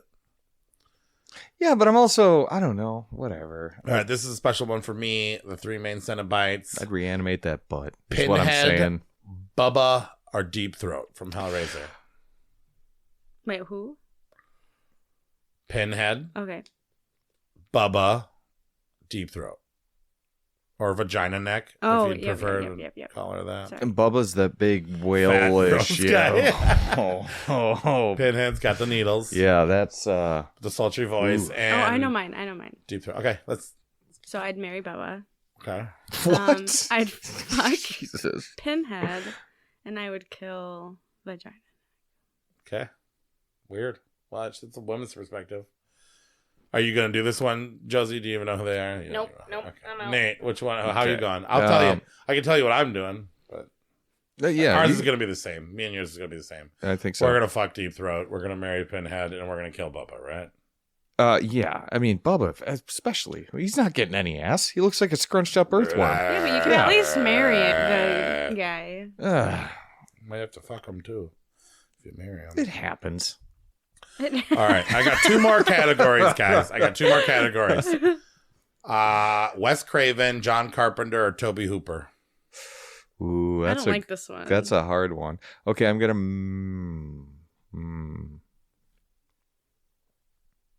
Okay, I just changed my mind. Here. I just changed my mind. John Carpenter is a crotchety guy, so I'm just gonna fuck him. Okay. I'm gonna marry Wes Craven because he Fun. seems nice, Fun. and then I gotta kill Toby Hooper, unfortunately. I'm killing Toby Hooper. I'm marrying Carpenter, and I'm banging Wes Craven. Yeah, but fuck, me and John Carpenter can just watch Fuck basket. me.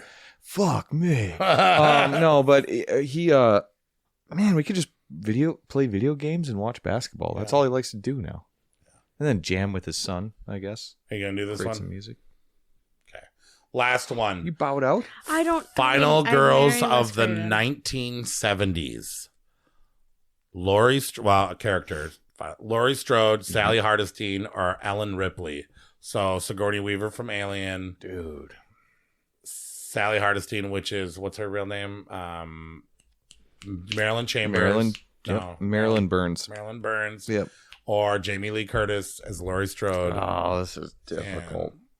I mean, this is a hard one, but I did it. Who was the first lady you said? Sigourney Weaver or Ellen Ripley from Alien. And we're talking Alien, too, where she's running around in the skimpy underwear, too. Damn.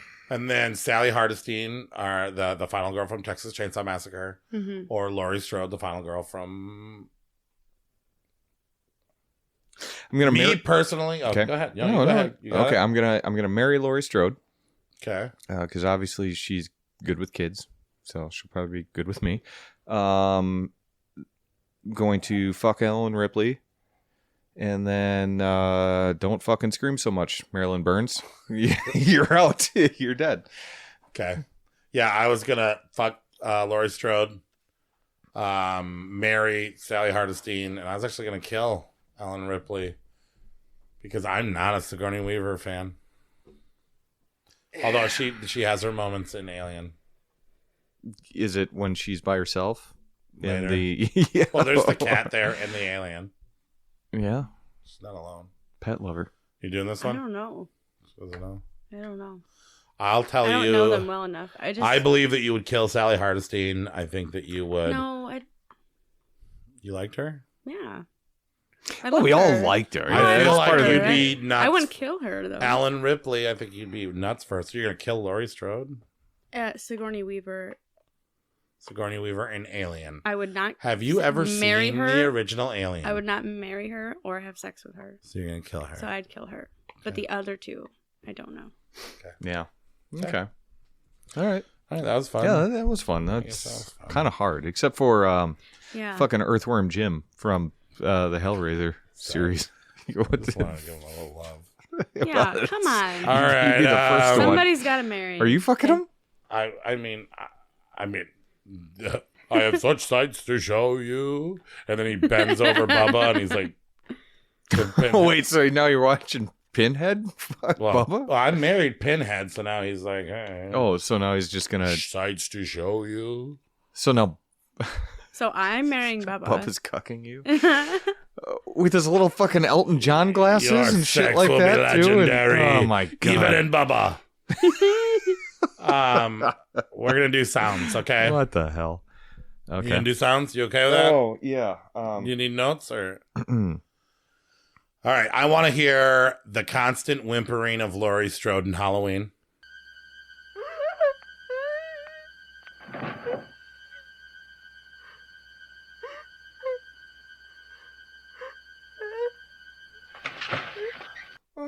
There's either a phone Yeah. ringing or Laurie Strode whimpering for the last hour of that movie. Yeah. But I want to hear the whimpering. Yep. I want to hear the bite from I Spit on Your Grave in the trailer where they say, I spit on your grave. Okay. I did it awful. You're going to hear it. It's going to be great. Yep. Gotcha. I spit on your grave.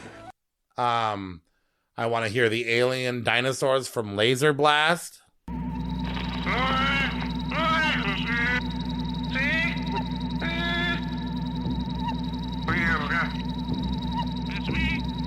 I want to hear Fats, the ventriloquist dummy, saying something. Yeah. Anthony Hopkins throwing his voice. I will now change a diamond into a heart. I guess the reason I'm such a great lover is, I want to hear about your sex life if you don't mind. tell us all about yours then. Everybody likes short stories. I also want to hear Linda Blair's dreamy accent. I found the wax figure you made at Sundance. What wax figure? The one that was in your drawer. And I found a picture of me that you painted to bring on those hives. Rachel, your imagination's getting the best of you. It's getting so I don't even know what you're talking about half the time. Now I know why Sundance attacked you. I know what you are and what you're doing. Sure you do. Yes, I do. And I'm going to make sure that you leave here. In Summer of Fear. Yeah. Yeah. Okay. Can you do that? Oh, yeah. And then, as a bonus, the sound of the piranhas swimming like birds. Yeah, that's Okay. easy. Yeah, that'll be easy. Fine.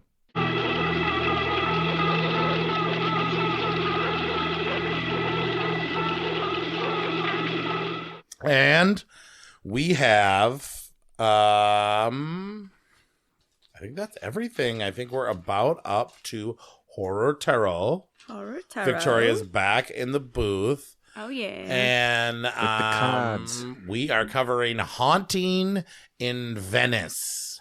Yeah. Before we get into our reading, did you want to say something about the Haunting in Venice? No. I'm really curious about this one because it's what's that guy's Perot?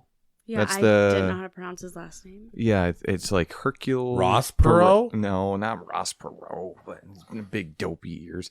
No, it's a Hercule Poirot or whatever. He's the famous detective.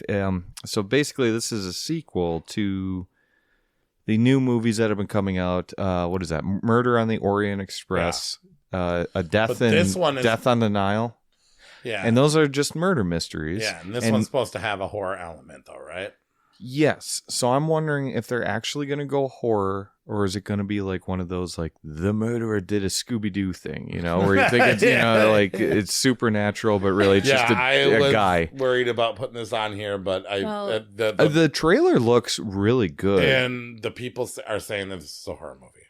This counts. Which I am really excited about then, because you've just taken an entire... Isn't Tina Fey up in this movie? Yeah, Tina Fey's in this movie. So you've just taken an entire franchise and then just took a right turn into horror, which is kind of exciting if they really did this. So yeah, it's PG-13. Yeah, it happens. But it's inspired by a 1969 novel called Halloween Party by Agatha Christie. Yeah, but I think that's because they have like the seance and the... I mean, when does it release? September 15th. Okay, so that's, another week. 2 weeks. Oh, yeah, it is 2 weeks, yeah. Okay, so I pulled 3 cards. The 3 of Cups, the 5 of Cups, and the 7 of Coins. The first card suggests that a lot of people will see this movie or gather to see this movie. And I also didn't watch the trailer for this movie. Oh, really? But I hopped You're on going to start seeing it everywhere. IMDb. Yeah. Is it a World War II movie? No, but it's around that time frame. I want to say that's the era, yeah. Yeah. And then the second card was 5 of Cups, which that card it's a heavy card. It pretty much suggests that this movie will be pretty heavy. Like sad. Like heavy. Really? Yeah. Well, that's another one. Murder. Post-World War II Venice. Okay. Betrayal. Is when it is set, yeah. Suspense. Which mystery. Obviously that was a sad time in Italy, for sure. And then the last card, 7 of Coins, I think it'll be slow-paced, but I think so, great. Because sometimes slow-paced doesn't always mean bad. Every time Tina Fey's not on the screen, we're going to be bored. Well, no. I think it's still going to... I think it's going Not to be a big Tina Fey great fan? movie, but it is going to be slow-paced. I mean, I'm not. You're probably right about that. If you've seen the other 2 movies, they are slower moving. I haven't mysteries. seen the other 2 movies. They're slower moving mysteries. Slower moving mysteries. Yeah. But they were good, though. And I Were they didn't watch They them. were okay. Okay.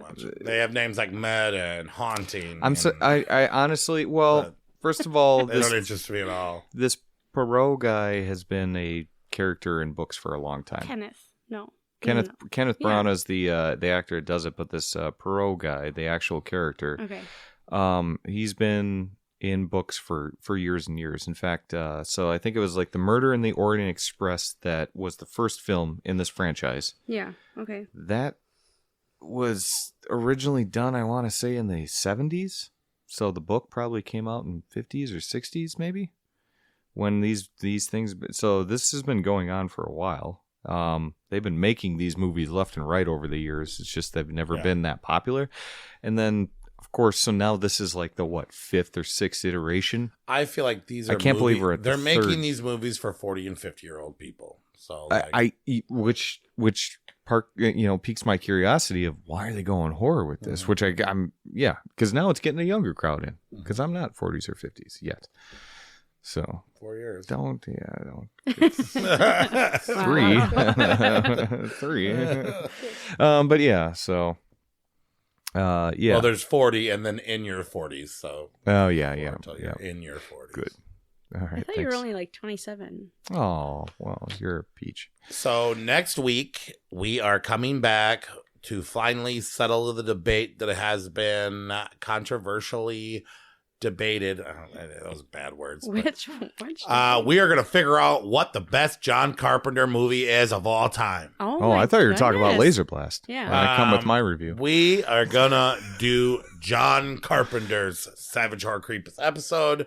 We are going to rank not only the horror movies, but the regular one. Yeah, this is going to be a great episode. I wish I could have recorded Savage Horror that. Creeps episode. Hotly debated controversy. Well, and everybody thinks it's going to be the thing. But I'll tell you what, there's no weird guests, so my vote counts just as much as his. Anything could happen. Okay. Anything could happen. No, it's going to be exciting. John Carpenter's fucking filmography is fantastic. 22 films. It's going to be an easy 2 weeks for 21 us. of them are great. Which one isn't? The Thing? The Ward? Oh, grow up, The Thing. No, you're just trying to, whatever. You're watching them in order. Do you have the Invisible Man one? I might need to borrow it. Yeah, I do, actually. Okay. Yep. I don't know if it might be available. But anyways, we'll be back soon. Say something. I'm not going to say anything. Say something. I refuse to say something. You will not put me on the spot like this. Holding back on podcast. We're not. No, we're done here. We're done. Feels forced. Good night.